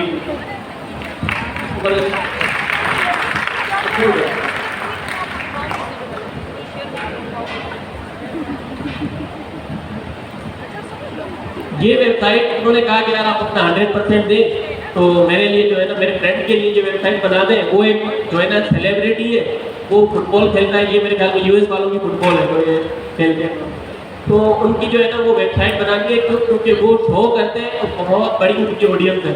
अगर वो कहीं की बड़ी स्क्रीन पे वो अपनी वेबसाइट खोले तो उनको अच्छी लगे। मैंने क्या किया, रिएक्ट के अंदर इस वेबसाइट को बना दिया, बेहतरीन हो गया, सब कुछ सेट हो गया। अब उन्होंने बोला कि भाई इसको डिप्लॉय करते हैं। मैंने इसको वर्सल पे डिप्लॉय करके उसको लिंक दी कि आप देख लें, पसंद कर लें, कि अगर कोई रिवीजन है, कोई चेंजेस है, मुझे बताएं, मैं जो है ना उसको ऐड करके आपको आपकी डोमेन पे डिप्लॉय करके दे दूँगा। ठीक है, मैंने उसको दे दिया। अब तो उसने मुझे अपनी डोमेन दी। डोमेन कौन सी? cPanel, सही है। क्यों? जो कि HTML से समझता है, रिएक्ट की खुद बिल्ड नहीं बनाता, वहाँ पर आपको बिल्ड ही डिप्लॉय करनी पड़ेगी। उसने मुझे cPanel the, domain connected the, मैंने ये वेबसाइट की बिल्ड बनाई, लगा कर दे दी, सही है। वेबसाइट चल गई अच्छी खासी, ओके हो। अब इसके पीछे जो है ना उन लोगों ने लगा दी ऑटोमेशन। ऑटोमेशन के लिए चले अच्छा, हम ना अंदर गए एक मिनट ना, उसके दौरान 7:25 पर क्लास स्टार्ट करेंगे और हमारी टोटल क्लास जो है वो 8:20 तक चलेगी, ठीक है। उसके बाद जो है वो जाना किसी ने भी नहीं है, लंगर का एहतमाम नहीं है। लास्ट में जो है वो कुछ पिक्चर्स क्लिक करनी है, ग्रुप फोटोज क्लिक करेंगे, तो जाइएगा मत, ठीक है। चली जाओगे? अच्छा, मैं बता रहा था कि जब ये वेबसाइट बनी, कंप्लीट हुई, मैंने cPanel पे उनको डिप्लॉय करके दी ना, तो उनको ना पीछे से कुछ ऑटोमेशन सेट कर दी थी इसके ऊपर। हालांकि करनी तो पहले मैंने ही थी। वो हाई लेवल का किसी ने नाम सुना है? किस ने नाम सुना वो हाई लेवल? 8-10 लोग ही है। वो हाई लेवल जो है ना एक कंप्लीट आपको प्लेटफॉर्म है, कंप्लीट प्लेटफॉर्म है, जहाँ पर आपको हर चीज़ मिल जाती है। कंप्लीट ऑटोमेशन, जैसे आपके पास एडिटर वगैरह के पास होती है, कंप्लीट बैकएंड वेबसाइट का, कंप्लीट होस्टिंग, डोमेन्स परचेज कर सकते हैं, वहाँ पर आप AI एजेंट्स बना सकते हैं, वॉइस एजेंट्स बना सकते हैं। टोटली जो है ना वहाँ पर कोड नहीं करना, पूरा एक प्लेटफॉर्म है वो। जैसे हमारे पास एडिटर वगैरह है, एडिटर तो खैर उसके सामने सिर्फ उसके अंदर सिर्फ ऑटोमेशन वगैरह है, लेकिन वो ऑल इन वन है गो हाई लेवल। उसके थ्रू हमने उसके बैकएंड पर ऑटोमेशन लगानी थी, उन्होंने किसी डेवलपर को दी, डेवलपर ने मेरा कोड देखा और कहता है यार कोड जो है ना वो क्लीन नहीं है, कोड बहुत बेकार है। मैंने कहा अच्छा शायद मेरा कोड जो है ना वो एक स्ट्रक्चर्ड वे में नहीं है। क्यों? क्योंकि एक बेहतरीन डेवलपर का काम होता है ना कि बेहतरीन तरीके से कोड को स्ट्रक्चर करके लिखना। हमने वेबसाइट तो बनाई 6 घंटे में, लेकिन 6 घंटे में उसको इतना स्ट्रक्चर नहीं दिया। मेरी तरफ से मैंने अपना 100% दिया था, कोड को बिल्कुल स्ट्रक्चर्ड वे में लिखा था, लेकिन वो हुआ नहीं। मैंने कहा ठीक है, मैंने दोबारा से कोड सेट करके बिल्कुल ओके करके दोबारा cPanel पे डिप्लॉय किया। फिर अगले दिन बंदा कहता है यार कोड आपका बहुत क्लीन है, आप कोड सही नहीं लिखते। मुझे इधर शक हुआ कि यार मैंने अपने 100% यूज़ किया है, ये बंदा कैसे कह सकता है। मैंने कहा बुलाओ आप अपने सीनियर डेवलपर को। वो भी आया, मीटिंग हुई, बैठे, कोड खोला, तो वो जो मेरी बिल्ड का कोड था उसको वो कहता है कि आपका कोड क्लीन नहीं है। मेरा कोड क्लीन नहीं है, क्यों? क्योंकि वो मेरी रिएक्ट की बिल्ड का कोड है, और बिल्ड का कोड जैसे मैंने बताया वो समझने लायक इतना है ही नहीं। दिखता ऐसा है कि वो HTML CSS जावास्क्रिप्ट की तरह है, फाइल्स के नेम्स भी वैसे ही होते हैं, HTML की फाइल्स भी होती हैं, लेकिन वो चंक्स वाला कोड होता है। वो उस कोड को जो हमने रिएक्ट का कोड लिखा है वो उस पूरे कोड की बिल्ड बनाता है, बहुत सारी फाइल्स बन जाती है, देन वो उसको डिप्लॉय करता है जिससे ब्राउज़र उसको समझ पाए। फिर मैंने उसको बात समझाई, रिएक्ट की डॉक्यूमेंटेशन दिखाई, तब जाके वो सीनियर डेवलपर के दिमाग में वो बत्ती जली कि हाँ यार ये बिल्ड का कोड है। फिर कहता है आप अच्छी अप्रोच फॉलो नहीं कर रहे। मैंने कहा क्यों भाई? कह रहे आपको HTML CSS पे वेबसाइट बनानी चाहिए। मैंने कहा HTML CSS पे कब वेबसाइट बनाते थे? 1992 में शायद या 2000 से HTML CSS कब से बन रही है ना। रिएक्ट लेटेस्ट लाइब्रेरी है जो कि आपको पेज जो है ना सिंगल पेज एप्लीकेशन प्रोवाइड करती है। फिर मैंने उनको समझाया, फिर डॉक्यूमेंटेशन, बाद में उनको वो चीज़ समझ आई। हालांकि एक्सपर्ट थे, मुझसे सीनियर थे, लेकिन HTML CSS और PHP डेवलपर थे। ठीक है, तो कहने का मकसद ये कि आपके साथ ये रिएक्ट के अंदर प्रॉब्लम आती ही है। अच्छा, उसके बाद एक लास्ट चीज़ है, शारिफ भाई अपना वर्कशॉप ओपन करेंगे। जब रिएक्ट की बात हो रही है तो एक लास्ट पॉइंट ऐड करता हूँ ताकि आपको परेशानी ना हो। आप जब भी किसी क्लाइंट के लिए वेबसाइट बनाएंगे, आपको एक चीज़ जो है ना वो फेस करनी पड़ेगी, होस्टिंग और डोमेन। क्लाइंट आपको बोलेगा भाई होस्टिंग और डोमेन कहाँ करेंगे। हालांकि हम क्या करते हैं, सिंपल वे में वर्सल पे डिप्लॉय करके वर्सल की URL दे देते हैं। अगर आप रिएक्ट या नेक्स्ट.js की एप्लीकेशन बना रहे हैं, फ्रंट एंड बनाया है तो रिएक्ट काफ़ी है। अगर फुल स्टैक बनाया है, नेक्स्ट.js बनाएंगे, तो आप वर्सल पे उस प्रोजेक्ट को डिप्लॉय करें।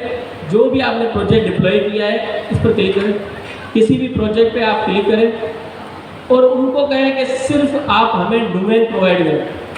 सही है, आप सिर्फ हमें डोमेन प्रोवाइड करें, और यहाँ पर डोमेन के ऊपर प्लस का आइकन है, डोमेन्स लिखा हुआ है ऊपर, ये यहाँ पर क्लिक करके अगर वो आपको डोमेन प्रोवाइड करता है तो आप ऐड करें, अदरवाइज यहीं से भी वर्सल से आप डोमेन को परचेज कर सकते हैं।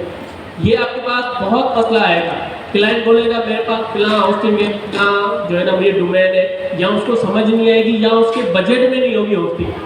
डोमेन तो सबको चाहिए ना, तो होस्टिंग वर्सल की वैसे ही के लिए डोमेन लेके आपने यहाँ पर ऐड कर देनी है।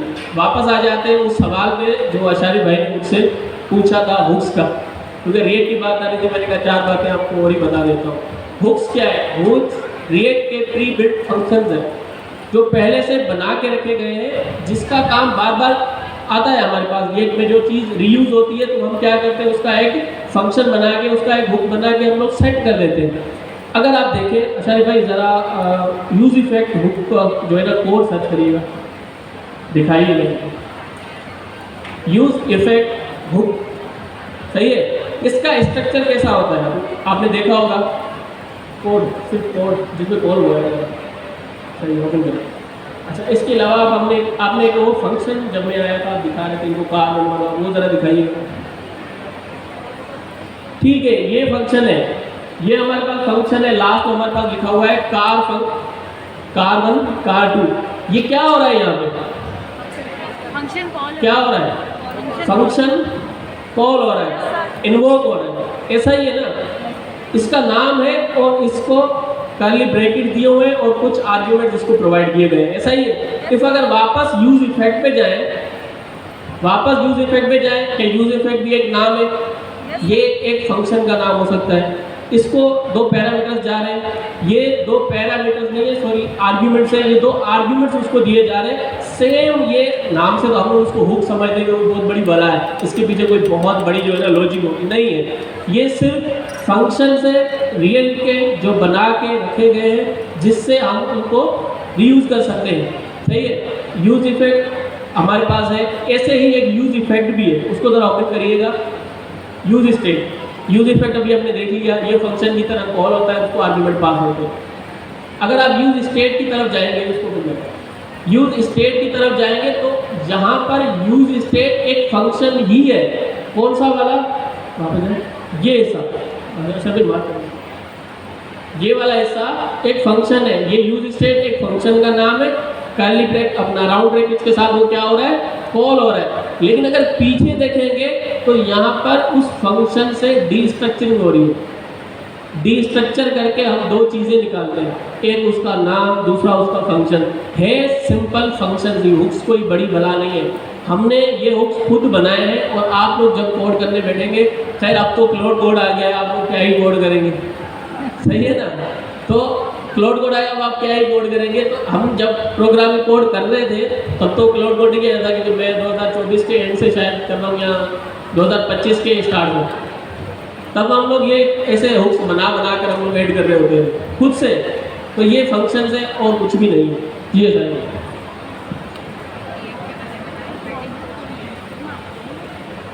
अच्छा जी, चलें आपको एक नई बात बताता हूँ। अच्छा नहीं भाई बोल रहे थे ना कि मुझे पता है, मुझे भी डेवलपर्स के नाम पता है। जब नईम भाई ने नाम लिया ना, मैं 2 मिनट के लिए शॉक हो गया। मैंने कहा वाकई यार मेरे अलावा भी बंदों को नाम पता है। अब नईम भाई आप ये बताएं कि वो बंदा काम कहाँ करता है और इस टाइम पे क्या कर रहा है? ये बात मैं बताऊंगा। नईम भाई ने बिल्कुल सही बताया। जॉर्डन वॉक है जिन्होंने 2013-14 में जो है वो रिएक्ट लिखी थी। प्रॉब्लम स्टेटमेंट इन्होंने बहुत ज़बरदस्त अंदाज से एक्सप्लेन की। इनके लिए ज़ोरदार क्लैपिंग हो जाए यार। बिल्कुल क्लियर एग्जांपल दी कि भाई ये जो वर्ड है रिएक्ट, ये रिएक्ट क्यों था? क्योंकि फेसबुक का मसला था कि उनके लाइक और कमेंट्स अपडेट नहीं हो रहे थे, उन्होंने लाइब्रेरी बनवा ली। अच्छा, जॉर्डन वॉक आजकल जो है वो रेप्लिट का आप लोगों ने कभी नाम सुना है? रेप्लिट में काम कर रहा है आजकल, ठीक है।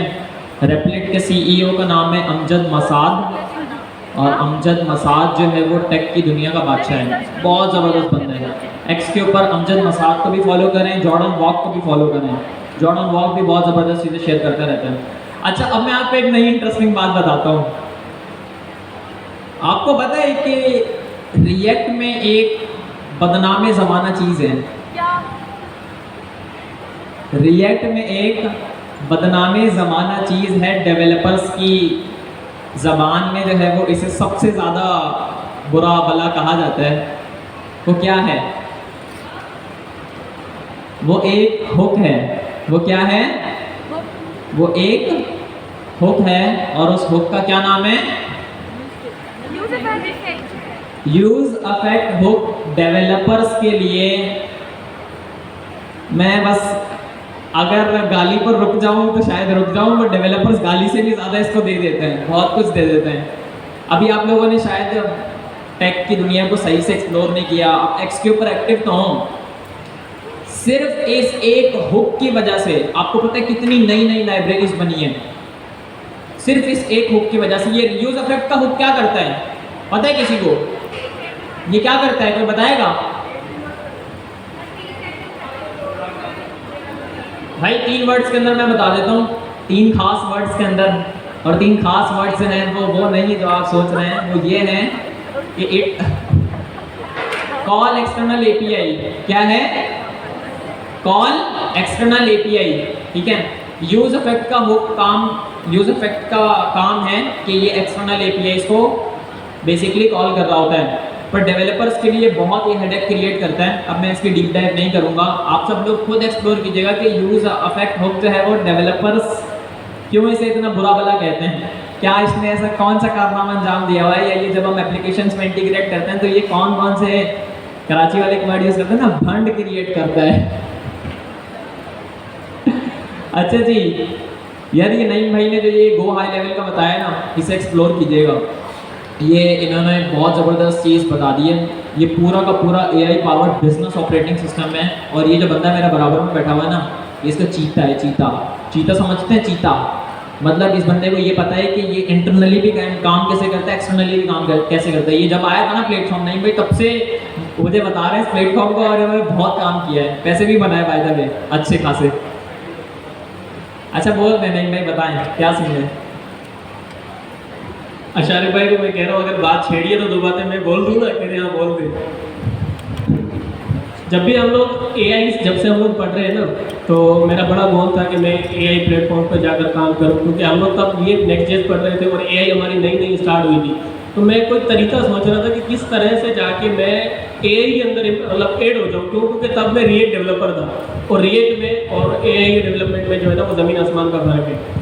तो मैं तो दुआ करता था अपने लिए कि अल्लाह ताला मुझे बेहतर नसीब दे। और एक चीज़ मैं आपको क्लियर कर देता हूँ कि भाई कामयाबी हमेशा अल्लाह ताला की तरफ से, हमारे हाथ में कुछ भी नहीं है, सही है। लेकिन मुझे इतनी अच्छी AI आती नहीं थी और हमने यहाँ पर सिर्फ अभी अभी स्टार्ट की थी AI, पढ़ना भी और पढ़ाना भी। हमारी साथ में ट्रेनिंग चलती थी, हम लोग चीज़ों को समझ जाते थे, प्रोजेक्ट बनाते थे और देन आप लोगों को सिखाते थे। लेकिन मैंने कब तब काम नहीं किया था। जैसे आप लोगों को पता है मैं आप लोगों की तरह सेम एज ए स्टूडेंट आया था यहाँ पे। अच्छा, तो मेरे पास एक क्लाइंट आया, मुझे उस क्लाइंट ने बोला कि मुझे ना एक प्रोडक्ट बनाना है फुल स्टैक का, तो हमारी क्लिनिक है, क्लिनिक के लिए मैं ये काम करता हूँ। मैंने कहा ठीक है मैं बना दूंगा। उसने फिर मुझे जो है ना कहा कि यार इस काम को करने से पहले, क्योंकि उसकी कॉस्ट ज़्यादा थी, टाइम में 6 महीने लगते प्रोडक्ट को बनाने में, उसने बोला कि आप एक काम करें, जब तक हम इसको स्टार्ट करें इससे पहले आप कुछ दिन लें। मैंने एक CRM परचेज किया है, वो दुबई में ये चीज़ तभी नई आई थी, मतलब बढ़ रही थी। तो उन्होंने बोला मैंने एक CRM परचेज किया है, मुझे उसका डेवलपर नहीं मिल रहा। अगर आप, क्योंकि आप डेवलपर हैं, फुल स्टैक डेवलपर, तो आपको चीज़ें समझ आती हैं।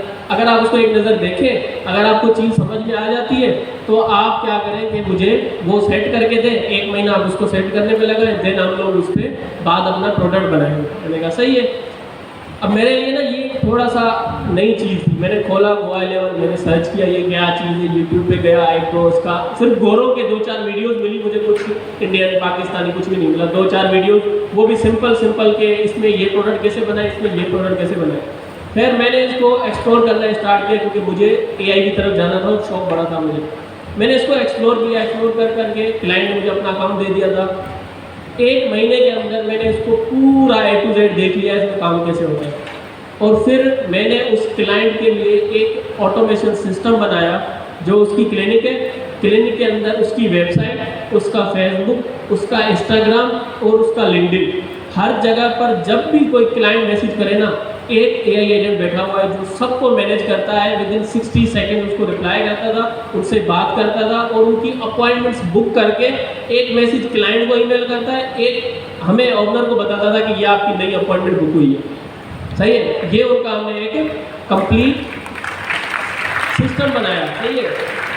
कंप्लीट सिस्टम बनाने के बाद उसने मुझे कहा कि यार मुझे वॉइस एजेंट चाहिए। मैंने उसका वॉइस एजेंट बनाया। फिर धीरे धीरे इसके अंदर हमने और डेप्थ गए, क्योंकि वो काम बढ़ाता जा रहा था और उससे मैंने लाखों रुपए कमाए, सही है।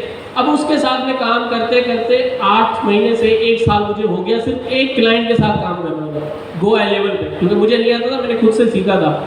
लेकिन अचानक से इसका जो है ना वो US मार्केट के अंदर Go11 का बूम आ गया, सही है। तो पूरी US मार्केट जो है ना वो AI से हट के ऑटोमेशन पर शिफ्ट होने लगी। सबको वही चाहिए, क्यों? क्योंकि फिर ऑटोमेशन पर अगर आ गए तो सबसे बेस्ट प्लेटफॉर्म चाहिए। आप एनीटाइम पे जा सकते हैं, लेकिन एनीटाइम पे सिर्फ ऑटोमेशन और वर्क फ्लोज बनते हैं। आप रैक सिस्टम अलग से बनाते हैं, आप जो है ना वेबसाइट्स अलग से बनाते हैं, आप ईमेल सिस्टम अलग से बनाते हैं, आप जो है ना व्हाट्सअप की API, व्हाट्सअप वगैरह सब अलग से लेते हैं। लेकिन इस एक सिंगल प्लेटफॉर्म पे आपको हर चीज़ मिल जाती है, हर चीज़। आप ऑटोमेशन सारी करेंगे, पूरा ऑटोमेशन सिस्टम मिलेगा। आपने एक सिंपल वेबसाइट बना दी, आप उसको वेब हुक के जरिए, APIs के जरिए कनेक्ट कर सकते हैं। इसके अंदर सिंपल एक फॉर्म बनता है, उसका एम्बेड कोड आता है। जैसे हम लोग यूट्यूब की वीडियो का एम्बेड कोड उठा के वेबसाइट पर लगाते, वीडियो चल गई, इसकी अंदर सिर्फ एक फॉर्म बनता है। आपने फॉर्म का एम्बेड कोड उठाया, अपनी वेबसाइट के अंदर ऐड कर दिया, आपकी वेबसाइट फुल स्टैक बन गई। क्यों? क्योंकि जब भी उस कॉन्टैक्ट पर कोई मैसेज करेगा, Go11 के अंदर वो मैसेज रिसीव होगा, ऑटोमेटिकली उस पर ऑटोमेशन स्टार्ट हो जाएगी। आपने वहाँ पर चैटबॉट सेट कर दिया, इसका ये एम्बेड कोड आता है, वो आपने वेबसाइट के अंदर पेस्ट कर दिया, वहाँ पर किसी ने मैसेज किया, वो रिसीव हुआ लेवल में होगा। तो एट द एंड मैंने इसको कम्प्लीटली डेप्थ में देख लिया, और फिर जैसे इसका बूम आया तो मैंने जो है ना इंडीड पर मैं अप्लाई करता रहता था, देखा हर बंदा सिर्फ इसकी बात कर रहा है, go high level, go high level. और जब मैंने सर्च किया तो जब मैं काम कर रहा था पाकिस्तान के अंदर सिर्फ 50 डेवलपर्स थे इसमें, सिर्फ 50 डेवलपर, उनमें से मैं एक था। तो मैंने जाकर सब जगह इंटरव्यूज दिए, मुझे लाखों रुपए सैलरी ऑफर हो रही थी, तकरीबन 3, 4, 5 जगह से मेरे पास कंफर्म हो गया था कि आप जो है ना आप हमारे पास काम करें, डन हो गया था। उनमें से मैंने सिलेक्ट करके चुना कि मुझे किसके पास जाना है। फिर मैं वो एक कंपनी सिलेक्ट करके वहाँ गया, और अभी उस कंपनी का इस गो हाई लेवल और फुल स्टैक पर मैं प्रोडक्शन हेड हूँ वहाँ। अच्छा जी, ये बताने का मकसद पता है क्या था? मकसद ये था कि अपॉर्चुनिटीज़ को जो है वो फाइंड आउट करना होता है, ऐसे ही नहीं आ जाती ना बने बने तो कुछ नहीं मिलता। अल्लाह ताला ने रास्ता बनाया, इन्होंने एक्सप्लोर किया, एक्सप्लोर कर कर आपको पता है जो बंदा मेहनत करने वाला होता है ना वो तो फिर डेप्थ में चले ही जाता है एट द एंड। तो इन्होंने इस प्लेटफॉर्म को अच्छे से एक्सप्लोर कर कर फिर पैसे भी काफ़ी बनाए, और अब ये जिस कंपनी के साथ काम कर रहे हैं वो भी एक बहुत अच्छी फॉर्म है। तो कहने का मकसद ये है कि you need to explore the most latest technological stack, वो चीज़ एक्सप्लोर करनी है जो मार्केट में बिल्कुल नई चल रही है, और वो आपको मिलेगी कहाँ पर? एक्स पर। कहाँ पर मिलेगी? एक्स पर मिलेगी, ठीक है। लिंक्डइन पर मिलेगी, व्हाट्सएप चैनल पर मैं शेयर करता हूँ, वहाँ मिलेगी। सर जिया की जो एजेंट फैक्ट्री डॉक्यूमेंटेशन है, सर जिया की ये जो एजेंट फैक्ट्री की डॉक्यूमेंटेशन है, ये मोस्ट अपडेटेड डॉक्यूमेंटेशन है। इससे बेहतर कोई और रिसोर्स नहीं है। इसके अंदर आपके पास पूरा का पूरा जो है ना वो AI नेटिव लर्निंग सिस्टम भी इम्प्लीमेंट हुआ है। आप उसको फाइंड आउट करें, ठीक है, use it to do the some sort of stuff. अच्छा जी, तो अब ये है कि हमारा क्वार्टर 3 आ गया। क्वार्टर 3 में हमने क्या पढ़ा था? रस्ट प्रोग्रामिंग लैंग्वेज तो नहीं पढ़ी थी? क्या था? The one and only Python। अच्छा, हमने पाइथन को पढ़ा, और उसके बाद जो है वो हमने ऑब्जेक्ट ओरिएंटेड प्रोग्रामिंग देखी पाइथन के अंदर, ठीक है। और उसके बाद फिर हमने मल्टीपल चीज़ों को और भी एक्सप्लोर किया। अच्छा, आप लोगों को याद है कि हमने एक API डेवलपमेंट फ्रेमवर्क पढ़ा था? उस फ्रेमवर्क का नाम क्या है? उस फ्रेमवर्क का क्या नाम है? Fast API। क्या नाम है? Fast API। फास्ट API का हम इस्तेमाल क्यों करते हैं? वेब एप्लीकेशन बनाने के लिए। वेब एप्लीकेशन बनाने के लिए इस्तेमाल करते हैं जी। हम लोग इसका इस्तेमाल कहाँ पर करते हैं? API डेवलपमेंट के लिए। चलें आपको इसकी एक रियल वर्ल्ड एग्जांपल देता हूँ। OpenAI के 1 बिलियन वीकली एक्टिव यूज़र हैं। 1 अरब लोग इसका इस्तेमाल कर रहे हैं, ChatGPT का इस्तेमाल कर रहे हैं, OpenAI के प्रोडक्ट्स का इस्तेमाल कर रहे हैं। आपको पता है OpenAI का जो API इंफ्रास्ट्रक्चर है वो किसके ऊपर लिखा गया है? फास्ट API के ऊपर लिखा गया है। किसके ऊपर लिखा गया है? फास्ट API के ऊपर लिखा गया है, ठीक है।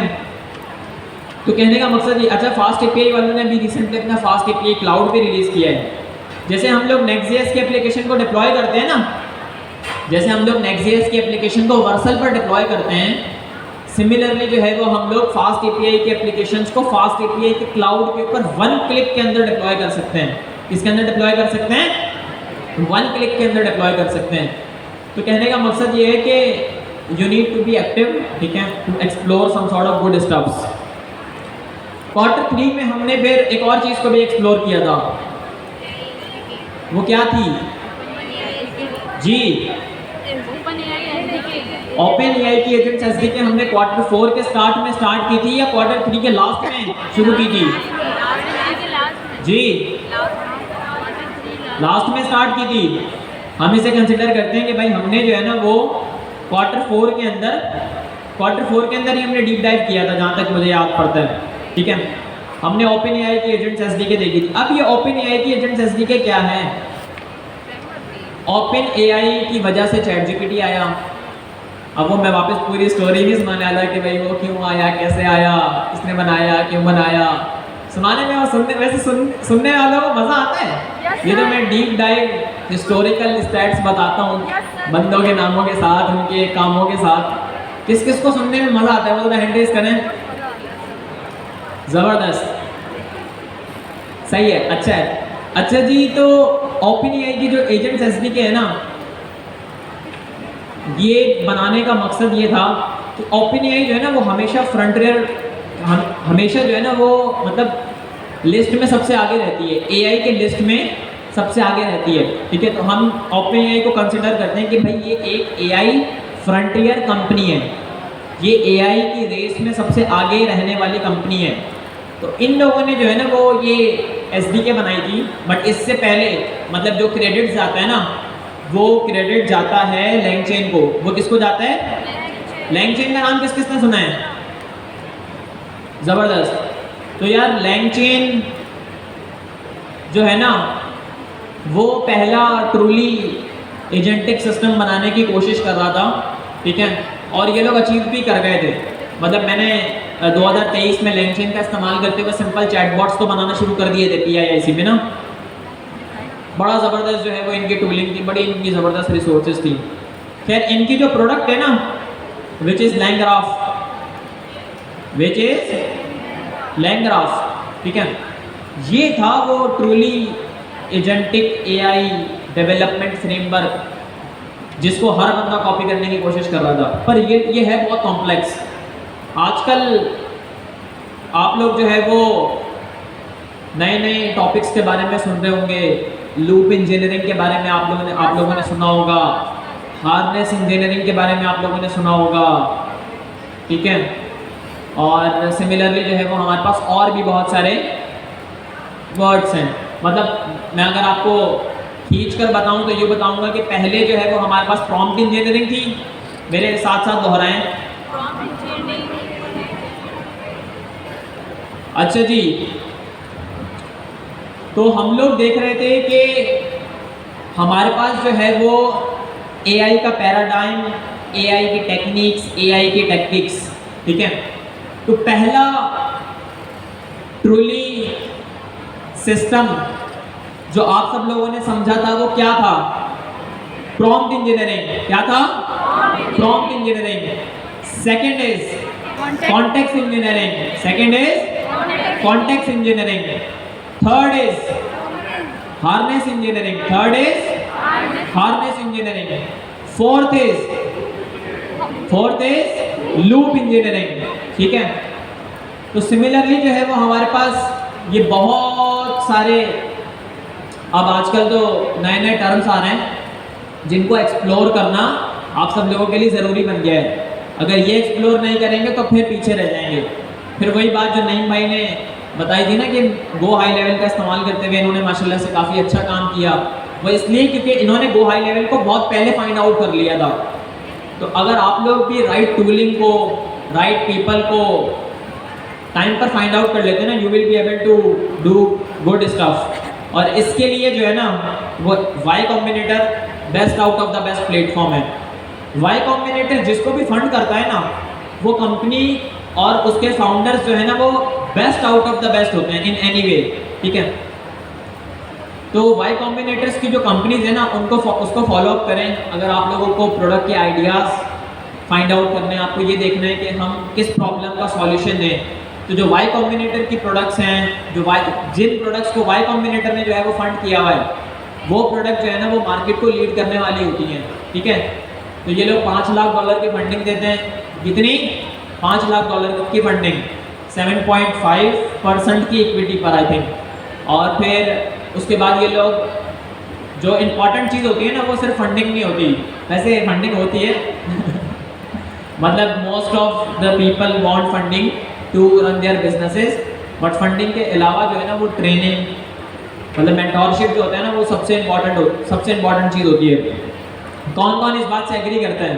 जो लोग बोलते हैं एक मिनट के ज़रा इसको इंटरेस्टिंग बनाते हैं। जो लोग बोलते हैं कि भाई पैसा इंपॉर्टेंट है बिजनेस को, स्टार्टअप्स को चलाने के लिए, वो ज़रा अपने हैंड रेज करें। सही है। और जो लोग बोल रहे हैं कि यार मेंटोरशिप इंपॉर्टेंट है किसी भी स्टार्टअप को चलाने के लिए, वो ज़रा हैंड रेज करें। यार ये अगर मैंने पैसा वैसा इन्वेस्ट करना शुरू कर दिया ना नई नई स्टार्टअप्स में, ये जो अभी सेकंड टाइम एंट्रेस हुए थे ये सब घूम जाएंगे, बोलेंगे sir first is money and then सब कुछ, ठीक है। तो खैर हमने जो है वो ओपन की एजेंट्स एसडीके देखी, हमने प्रॉम्प्ट इंजीनियरिंग देखी, हमने कॉन्टेक्स्ट इंजीनियरिंग देखी, ठीक है।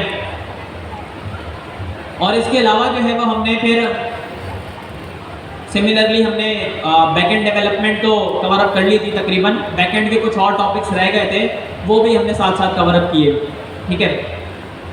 अच्छा जी, अच्छा इसमें हमने फिर एक और चीज़ भी कवर अप की थी। अच्छा असल में हमारे जो क्वार्टर्स थे ना वो थे तो 3 से 6 महीने के, और वो लंबे बहुत हो गए थे।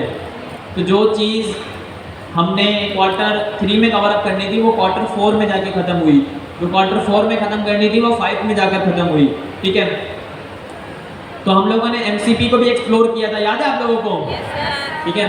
सर ज़िया आए थे, सर ज़िया ने क्लास में 7 पिलर्स बताए थे एजेंट ड्रिवन डेवलपमेंट के एंड AI नेटिव प्रोडक्ट्स के, ठीक है। तो वो था।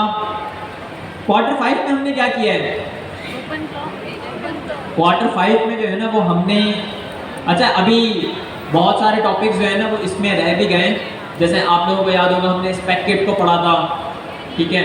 फिर क्वार्टर 2 में हमने जो है ना वो शॉपिफाई को भी एक्सप्लोर किया था, ई-कॉमर्स वाली साइट को भी हमने एक्सप्लोर किया था, ठीक है। फिर क्वार्टर 3 में हमने इन 3 चीज़ों के अलावा भी बहुत कुछ देखा था। तो यहाँ पर जस्ट मैंने जो है वो कुछ टॉपिक्स पुट किए हैं। क्वार्टर 5 में जो है ना वो हमने एडवांस एजेंट डेवलपमेंट देखी है, ठीक है, कि एजेंट्स जो है वो किस तरीके से काम कर रहे होते हैं, एजेंट्स जो है वो किस तरीके से बनाए जाते हैं, ठीक है। अच्छा बहुत सारे ऐसी चीज़ें हैं जो अभी मैं एक्सप्लेन करना चाहता हूँ, बताना चाहता हूँ, like I have a lot to say, बहुत कुछ बताना है पर we don't have much time. अब एक छोटी सी अनाउंसमेंट है और वो अनाउंसमेंट ये है कि मतलब क्या इतने सरप्राइजिंगली जो है वो आप लोग क्यों सुन रहे हैं कि जैसा कोई मैं $1000 भी देने वाला आप लोगों को।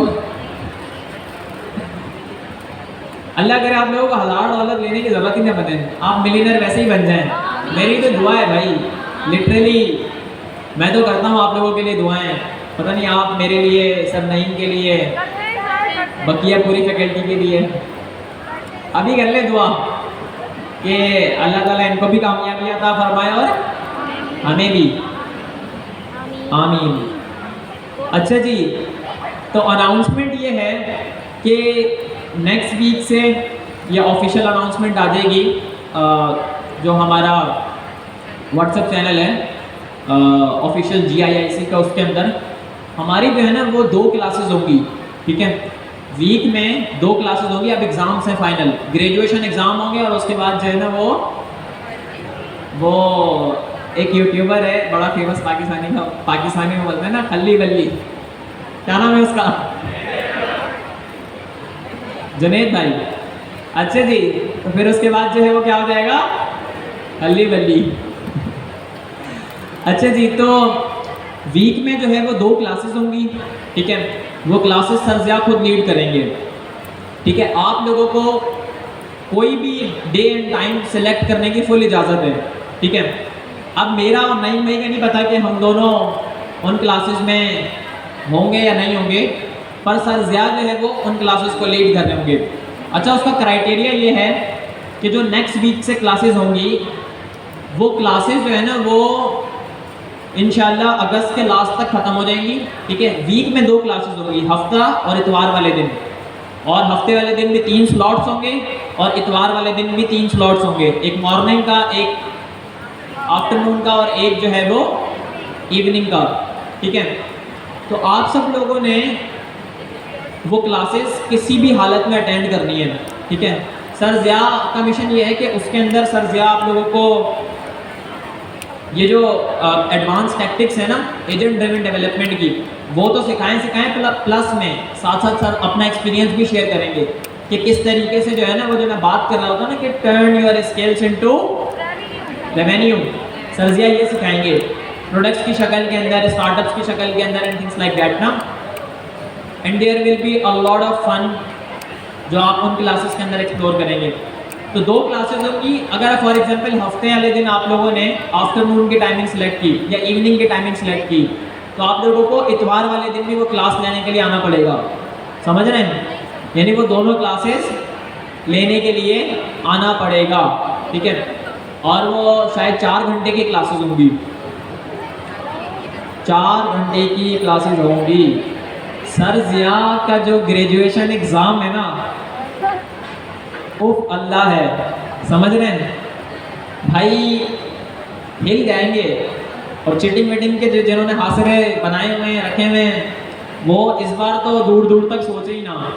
इस बार LMSC जो है वो इंशाल्लाह कम्प्लीटली रिफॉर्म हो जाएगा, मतलब बैकएंड वाली साइड के ऊपर चीटिंग के दूर दूर तक हासिले नहीं होंगे। और चीटिंग करने का भी क्या फ़ायदा यार, ये तो आप लोग अपनी मेहनत के लिए कर रहे हैं ना। अगर आप लोगों के नंबर्स कम आए तो क्या इसका ये मतलब है कि भाई आप ज़िंदगी में तरक्की नहीं कर सकते? मैं तो इस चीज़ को दूर दूर तक नहीं मानता भाई। अगर आप लोगों ने मेहनत से एग्ज़ाम दिया है ना और आप लोगों की 30 to 40% बन रही है, तो आप लोग बहुत आगे जाएंगे, ठीक है। बनिस्बतन इसके कि आप चीटिंग से जो है वो 70, 80, 90% जो है वो गेट करने की कोशिश करें, ठीक है। तो ये है हमारे पास।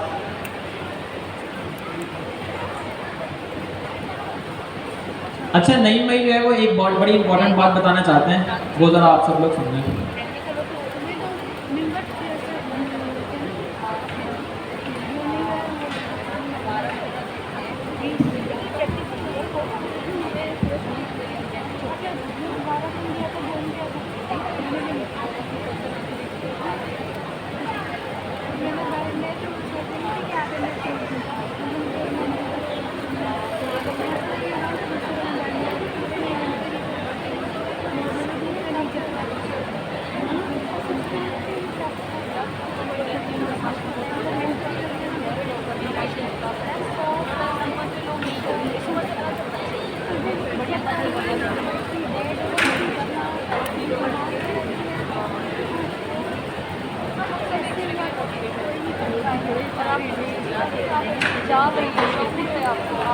चले जी, इम्पोर्टेंट ये है कि हमारे इस 3 साल की जर्नी के अंदर हम लोगों ने स्किल्स तो बहुत सीखी हैं, लेकिन स्किल्स बेचना नहीं सीखा। सही है, हमने ये तो सीखा कि प्रोडक्ट कैसे बनाना है, वेबसाइट कैसे बनानी है, लेकिन हमने ये नहीं सीखा कि जॉब्स कैसे फाइंड करनी है, क्लाइंट कैसे फाइंड करना है।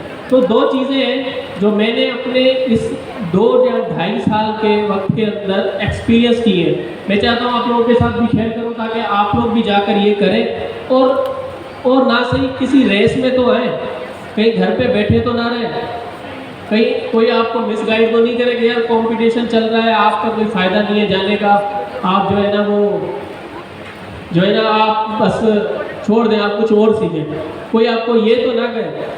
अब मसला ये है कि हमने स्किल्स तो सीखी है। अब आप में से कौन सा ऐसा बंदा है जो एक सिंगल वेबसाइट नहीं बना सकता? ज़रा हाथ खड़ा करें। कोई एक ऐसा है जो सिंगल वेबसाइट नहीं बना सकता, 4 घंटे के अंदर नहीं बना सकता? कोई है ऐसा? क्यों? क्योंकि आप सब ने अभी देख लिया है कि AI क्या कर सकता है। आप लोगों के पास CLI को एजेंट्स है, आप लोगों के पास लवेबल है, V0 है, मल्टीपल चीज़ें हैं जहाँ पर आप जो है ना वो वेबसाइट किसी भी किस्म की बना सकते हैं, किसी भी किस्म का प्रोडक्ट बना सकते हैं। बल्कि बहुत सारे ऐसे लोग हैं जिन्होंने बना भी लिया होगा। अब मसला ये है कि हम बना तो सकते हैं, लेकिन किसके लिए बनाए, क्लाइंट्स कहाँ से लाएँ?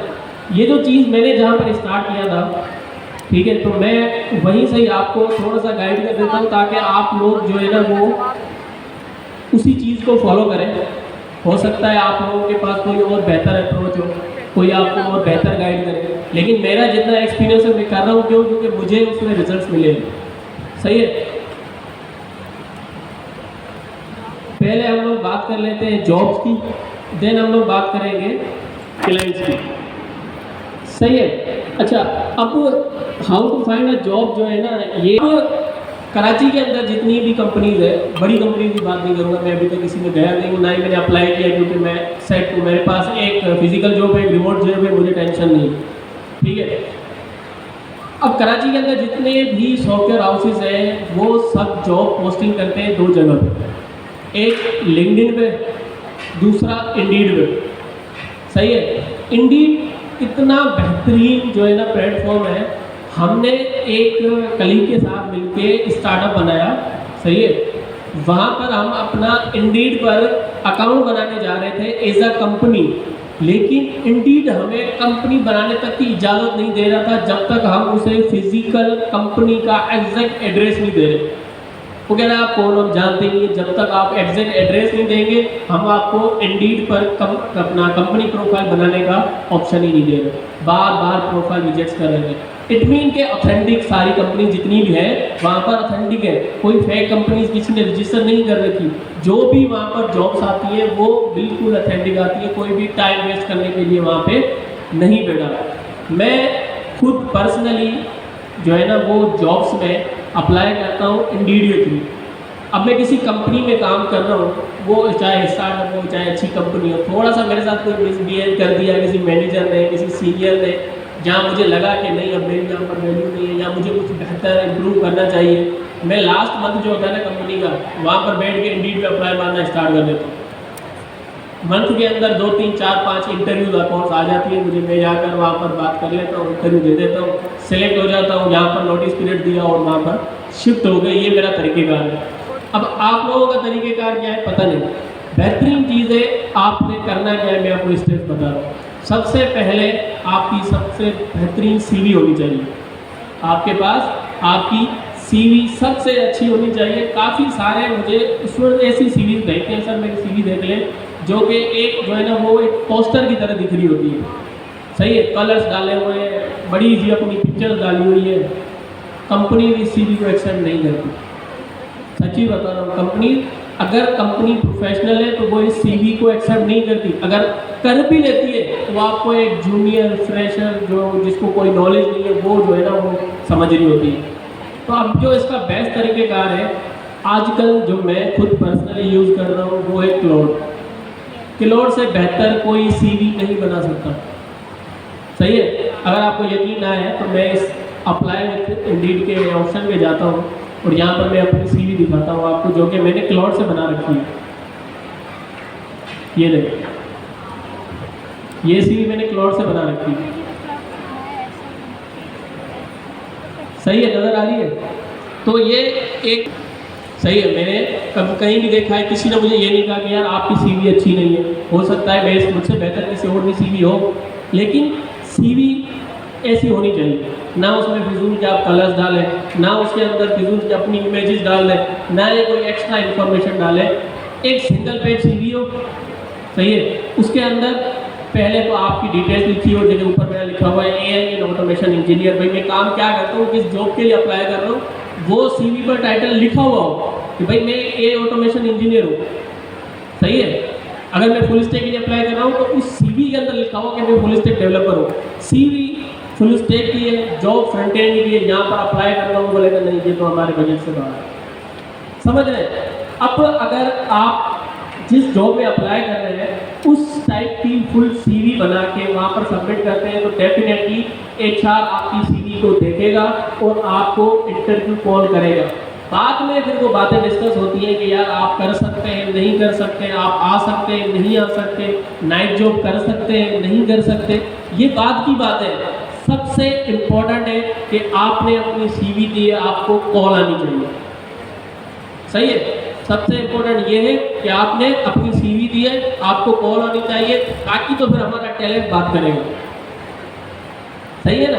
बाकी फिर हमारा टैलेंट है कि हम उसको किस तरह से घेरते हैं। हमारे ऑफिस में एक अपना प्रोजेक्ट मैनेजर है, वो क्लाइंट्स को जो है ना वो डील करता है, एक प्रोजेक्ट बना लिया, एक फंक्शनलिटी बना ली, उसको अपसेल मारता है। अपसेल मारने के बाद वो कहता है मैंने इस क्लाइंट को काट दिया, $4000 का क्लाइंट काट दिया, $2000 का क्लाइंट काट दिया। कहने का मकसद ये कि इंटरव्यू कॉल तो आए, अगला बंदा हमारे साथ बार्गेनिंग में तो आए। मैं CV भेजी जा रहा हूँ, 1000 जो उसने अप्लाई कर दिया, कोई रिप्लाई नहीं है, तो कोई फ़ायदा ही नहीं है ना इसे अप्लाई करने का। हमें अपनी अप्रोच को चेंज करना होगा। सही है, सबसे पहले बेस्ट सीवी बनानी है।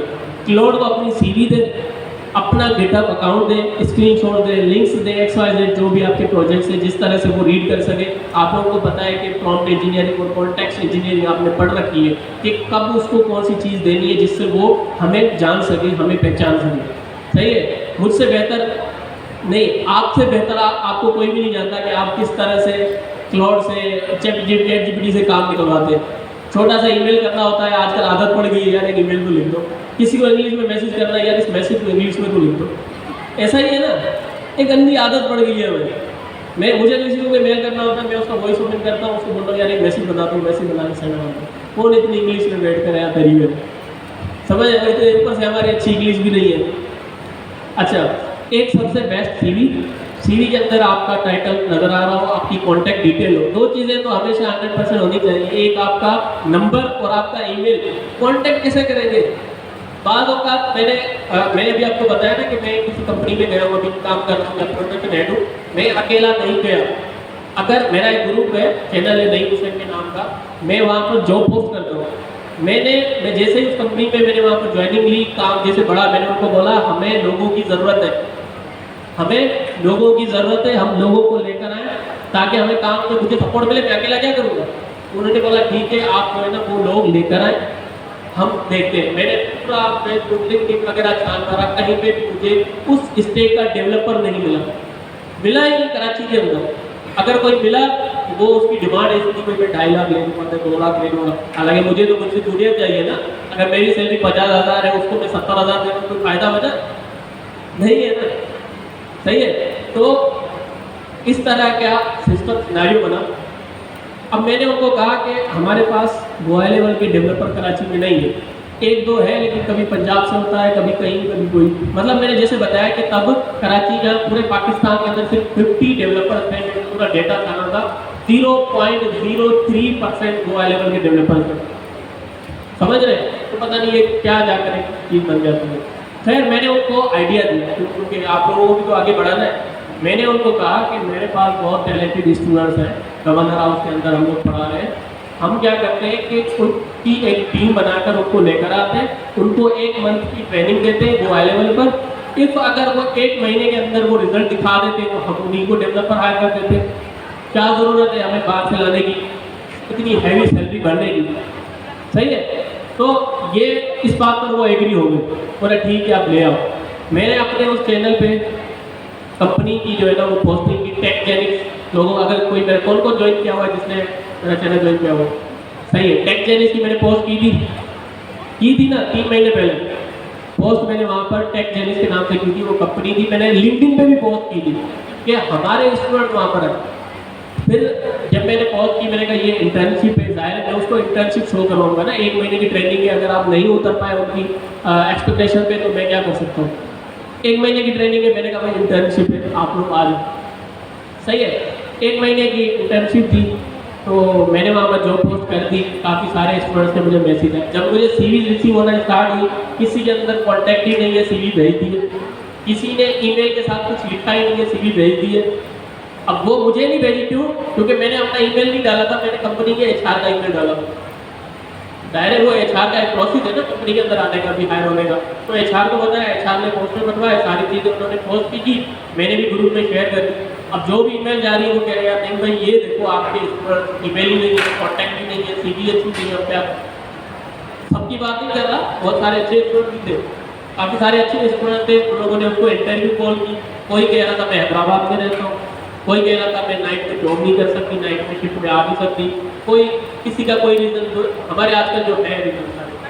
तो उसके बाद जो हमें मिला कर जो हमें स्टूडेंट मिले, 6 स्टूडेंट मैंने वहाँ से शॉर्टलिस्ट किए, उनसे इंटरव्यू किया, मुझे समझ आया, मैंने उनको इंटर्नशिप पे भी बुलाया और इंटर्नशिप उन लोगों ने कंप्लीट भी की। उनमें से 3 को परमानेंट हायर भी करवा दिया, वहाँ पर ऑलरेडी मेरे पास काम कर रहे हैं। सही है, कहने का मकसद ये है कि अगर आपकी CV अच्छी नहीं है ना, आप डायरेक्ट वहाँ से रिजेक्ट हो जाए। ये जो इंटरव्यू कॉल है वो गई सिर्फ 10 बंदों को थी, 100 CV नहीं है। अब बताओ क्यों, बाकियों को क्यों नहीं गई? वो मेरे सामने बैठ, ये सिलसिला मेरे सामने हुआ, तभी मैंने इस प्रॉब्लम को आइडेंटिफाई किया कि यार ये हमारे स्टूडेंट को सीवी बनाने नहीं आ रही, उनको नहीं पता कि जॉब में किस तरह से अप्लाई करें, ये इशू है। सही है, इसको फिक्स करना है। आप जाते जाते हमारी लास्ट क्लास है जहाँ इतना कुछ सिखा दिया है, वहाँ पर ये थोड़ा और आप लोग अपनी एफर्ट दे देते हैं, इंशाल्लाह आप लोगों को जॉब मिलेगी, हमें भी दुआएं करेंगे। सही है। अच्छा, अब आपकी हो गई सीवी, परफेक्ट हो गई सीवी के अंदर आपने कॉन्टैक्ट डिटेल डाल दी, आपकी प्रोफेशनल सीवी हो गई, आपने बना दी। अब करना यह है कि इंडीड पे अकाउंट बनाना है। सही है, इंडीड पे प्रोफाइल बनानी है, अपनी प्रोफाइल के अंदर सारी डिटेल्स लिख दे जो जो आपको आता है। आप फुल स्टैक डेवलपर है, फुल स्टैक ही बनाए। आप अगर PHP डेवलपर है, PHP, AI है, AI डेवलपर है, AI, तो अपनी सीवी बना, अपनी प्रोफाइल बना के वो अपनी सीवी यहाँ पर ऐड कर दे। इंडीड खुद आइडेंटिफाई कर लेगा कि आपको कौन सी जॉब पोस्ट दिखानी है। सही है, आपने जॉब पोस्ट दिखा दिया। मेरी सीवी के अंदर यहाँ पर लिखा हुआ है कि नईम हुसैन CV V2, मतलब वर्जन 2 है इसका, मैंने यहाँ पर रखा है। हर दिन हर नई जॉब के लिए मैं अपनी सीवी को अपडेट करता हूँ। अगर आज बैठा हूँ जॉब्स में अप्लाई करने के लिए, तो मैं क्या करता हूँ कि फुल स्टैक की जॉब दे रहा हूँ तो उसके लिए नई सीवी बनाता हूँ। AI इंजीनियर के लिए दे रहा हूँ तो उसकी नई सीवी बनाऊंगा। अगर मैं AI इंजीनियर वाली है फुल स्टैक को दूंगा तो वो तो मुझे बुलाएगा ही नहीं। तरीक़ेकार जो है ना वो पता होना चाहिए। अच्छा, सबसे पहले ये हो गया। अब जब आपने सीवी बना दी, आपने अपना अकाउंट Indeed पे बना दिया, अब आप आएंगे, आपको जॉब्स दिखना स्टार्ट हो जाएगी। AI इंजीनियर की जॉब आ रही है, कहाँ से आ रही है? दावत है इस्लामी इंफॉर्मेशन टेक्नोलॉजी, लिखा हुआ है, नजर आ रहा है, कराची गुलशन इकबाल। सही है, ये जॉब है, यहाँ पर लिखा हुआ है लोकेशन पे कराची। सबसे पहले तो लोकेशन देखा करें यार आपके हिसाब से लोकेशन है कि नहीं। उसके बाद यहाँ पर उन लोगों ने बताया हुआ है कि उनको किस किस्म का बंदा चाहिए। आपने ये समझना भी है कि यार मैं इसके लिए एलिजिबल हूँ भी कि नहीं हूँ। वो कह रहा है we are looking for motivated junior AI engineer. आपके लिए ही जॉब है ये जो आप लोगों के लिए ही है। आपने पढ़ा भाई, उसकी रिस्पॉन्सिबिलिटी वो लिखी हुई है। रिक्वायरमेंट तो कौन सी चाहिए कि बैचलर डिग्री चाहिए, सही है, डेटा साइंस या फिर रिलेटेड फील्ड के अंदर। एक पोर्टफोलियो चाहिए, पर्सनल एकेडमिक FIP या हैकाथॉन प्रोजेक्ट या फिर जो है ना एप्लीकेशन या फिर जो स्किल जो हमने मेंशन की है।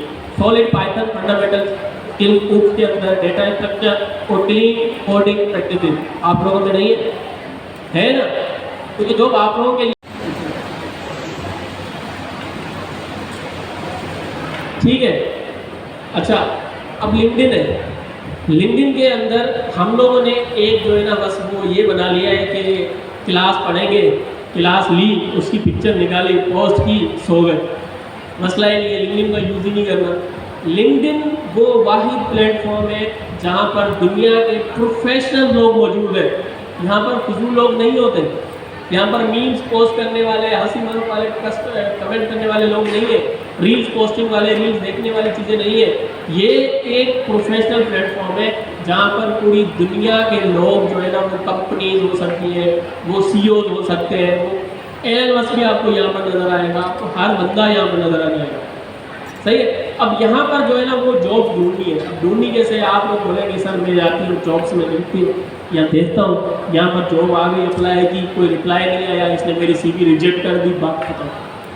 सही है, ऐसे ही करते हैं। अप्लाई किया होगा, किस किस ने अप्लाई किया है आज तक लिंक्डइन में? किस किस को रिस्पॉन्स आया है? बस हाथ में खड़ा है, 2 3 4 5। सही है, क्यों?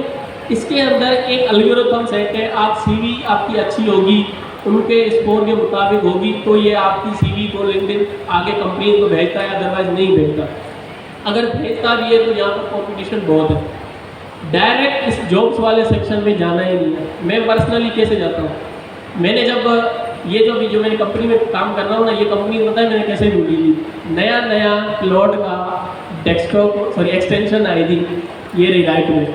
मैंने इसको क्लिक किया, इसको मैंने ऐड किया, मैंने इसको बोला कि यार लिंक्डइन पर मेरे लिए वो हाई लेवल की जितनी भी जॉब पोस्ट हुई है कराची के अंदर ऑन साइट 24 आवर्स के अंदर पोस्ट हुई है, जॉब्स ये वाली नहीं, ये जो ऊपर आपको ऑप्शन नजर आ रहा है ये वाला नहीं, जॉब पोस्टिंग हुई है वो मुझे निकाल दो।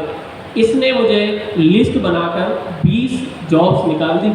मैंने सबके अंदर जाकर ईमेल निकाल के अपनी CV भेज दी और मुझे जो है ना वो इंटरव्यूज कॉल आना स्टार्ट हो गया और मेरी जॉब भी लग गई सिर्फ इस एक्सटेंशन की वजह से।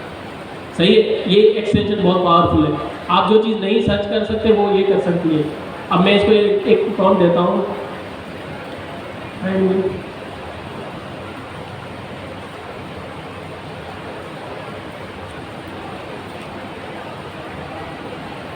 अब आप लोग बोलेंगे कि सर क्लाउड कोड तो है ही नहीं है ना। अब ये बता रहा है मैं अपना लिंक्डइन पे जॉब सर्च करूँगा, go high level developer search करूँगा, रिजल्ट रिव्यू करूँगा और एक समरी मैं आपके साथ शेयर करूँगा। सही है, एक प्लान बनाया, मैंने अप्रूव कर दिया, ये खुद ही जाकर लिंक्डइन पर मेरे लिए जॉब्स फाइंड करना स्टार्ट करेगा। देखो खुद ही जॉब पोस्टिंग निकालेगा और उसकी लिस्ट बनाएगा, राइट साइड में नज़र आ रहा है। सही है, तो ये काम हम मैन्युअली कर सकते हैं, खुद से सर्च कर सकते हैं। अगर क्लाउड नहीं है, हमने एक तरीके का निकालना है किस कीवर्ड से हम लोग सर्च करें कंपनीज को, जॉब्स को। अगर जॉब्स नहीं नज़र आ रही ना, आपने जॉब्स में अप्लाई किया, अगर नहीं नज़र आ रही, आप कंपनी सर्च करें, उन कंपनीज के ईमेल्स निकालें, उन कंपनीज में से HR के ईमेल्स निकालें या CEO के, उनको ईमेल करें अपनी CV के साथ कि मुझे ये स्किल्स आती है, अगर आपके पास कोई सूटेबल जो है ना अपना जॉब है मेरे लिए तो लेट मी नो। सही है, ऐसे ही आपने 100 ईमेल्स कर डाले यार, एक दो का तो आएगा ही ना जवाब, नहीं आएगा। तो मतलब स्ट्रगल करनी है, थोड़ी बहुत मेहनत करनी है। जहाँ पर यहाँ पर पढ़ने के लिए हमने स्ट्रगल की है, वो यहाँ पर भी थोड़ी बहुत हमें करनी है। तो ये मुझे जो है ना वो एक समरी बता रहा है, लेकिन अगर मैं इसको कहता मुझे लिस्ट दे दो, लिंक्स दे दो, तो ये मुझे दे देता और मैं वहाँ पर अप्लाई कर देता। अब ये हो गई जॉब्स की बात। अब रात रहती है बात किसकी? क्लाइंट्स की। क्लाइंट्स कैसे ढूंढेंगे? अब मसला है क्लाइंट्स आजकल जो है ना कंपटीशन बहुत है। जो कंपनीज फॉलो करती है ना क्लाइंट ढूंढने के लिए, उसका मैं आपको गाइड कर देता हूँ, क्योंकि मेरे सामने हुए हैं ये प्रोसेस, ताकि आप लोग भी अपना जो है ना काम स्टार्ट कर सकें, चाहे टीम बना के, चाहे सिंगल फ्रीलांसर। अब कंपनीज क्या करती हैं?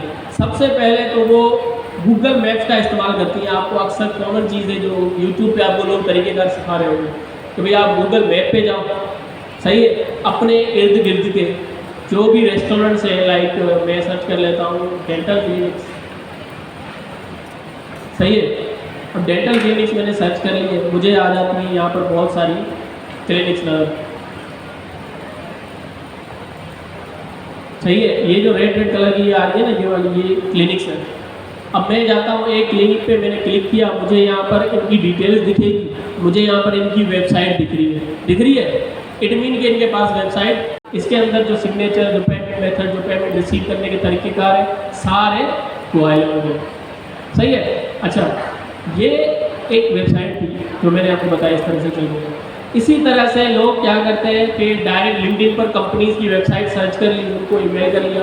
कंपनीज़ की नहीं सर्च करें, आपने यहाँ से बैठ के US के किसी एक शहर को टारगेट किया, उस शहर के मैप्स के अंदर डेंटल क्लिनिक्स निकाल दिए। जिस बिजनेस को आपको टारगेट करना है, आपने को डेंटल क्लिनिक्स करना है, US का नाम लिख के, US टेक्सास, US और कौन सा था मानसेरा, UK के अंदर है मानसेरा थे, तो ये शहर के नाम लिख के आप वो बिज़नेस वहाँ पर सर्च करें, आपके पास बहुत सारे बिजनेस आएंगे, उनकी लीड्स बना लें। इससे बेहतर और तरीक़ेकार है जो कंपनीज फॉलो करती है, इसकी ऑटोमेशन बना लें। सही है, आप एक ऑटोमेशन बना लें जो कि गूगल मैप से आपके लिए डेटा एक्सट्रैक्ट करके लाए। 1000 कंपनीज का या 1000 डेंटल क्लिनिक्स का या 1000 रियल एस्टेट बिजनेसेस का, स्कूल्स का, XYZ जितने भी बिजनेस आपको टारगेट करने आपको यहाँ पर मिल जाएंगे। क्यों? क्योंकि मैप के अंदर सब अवेलेबल है। अब आपको लगता है कि यार मैं सिर्फ पोस्टिंग करता रहूँगा, क्लाइंट मैसेज करेगा तो मैं उसको बना के दूंगा, अदरवाइज मैं नहीं कर रहा, कुछ भी नहीं है। तो ये दो तरीक़ेकार हैं, एक जॉब्स के लिए, एक हमारे पास क्लाइंट्स ऐड करने के लिए। इस तरह के बहुत सारे तरीक़ेकार आपको मिल जाएंगे यूट्यूब पर, और उनको फॉलो करेंगे तो रिजल्ट आपको हकीकतन मिलेगा ही मिलेगा।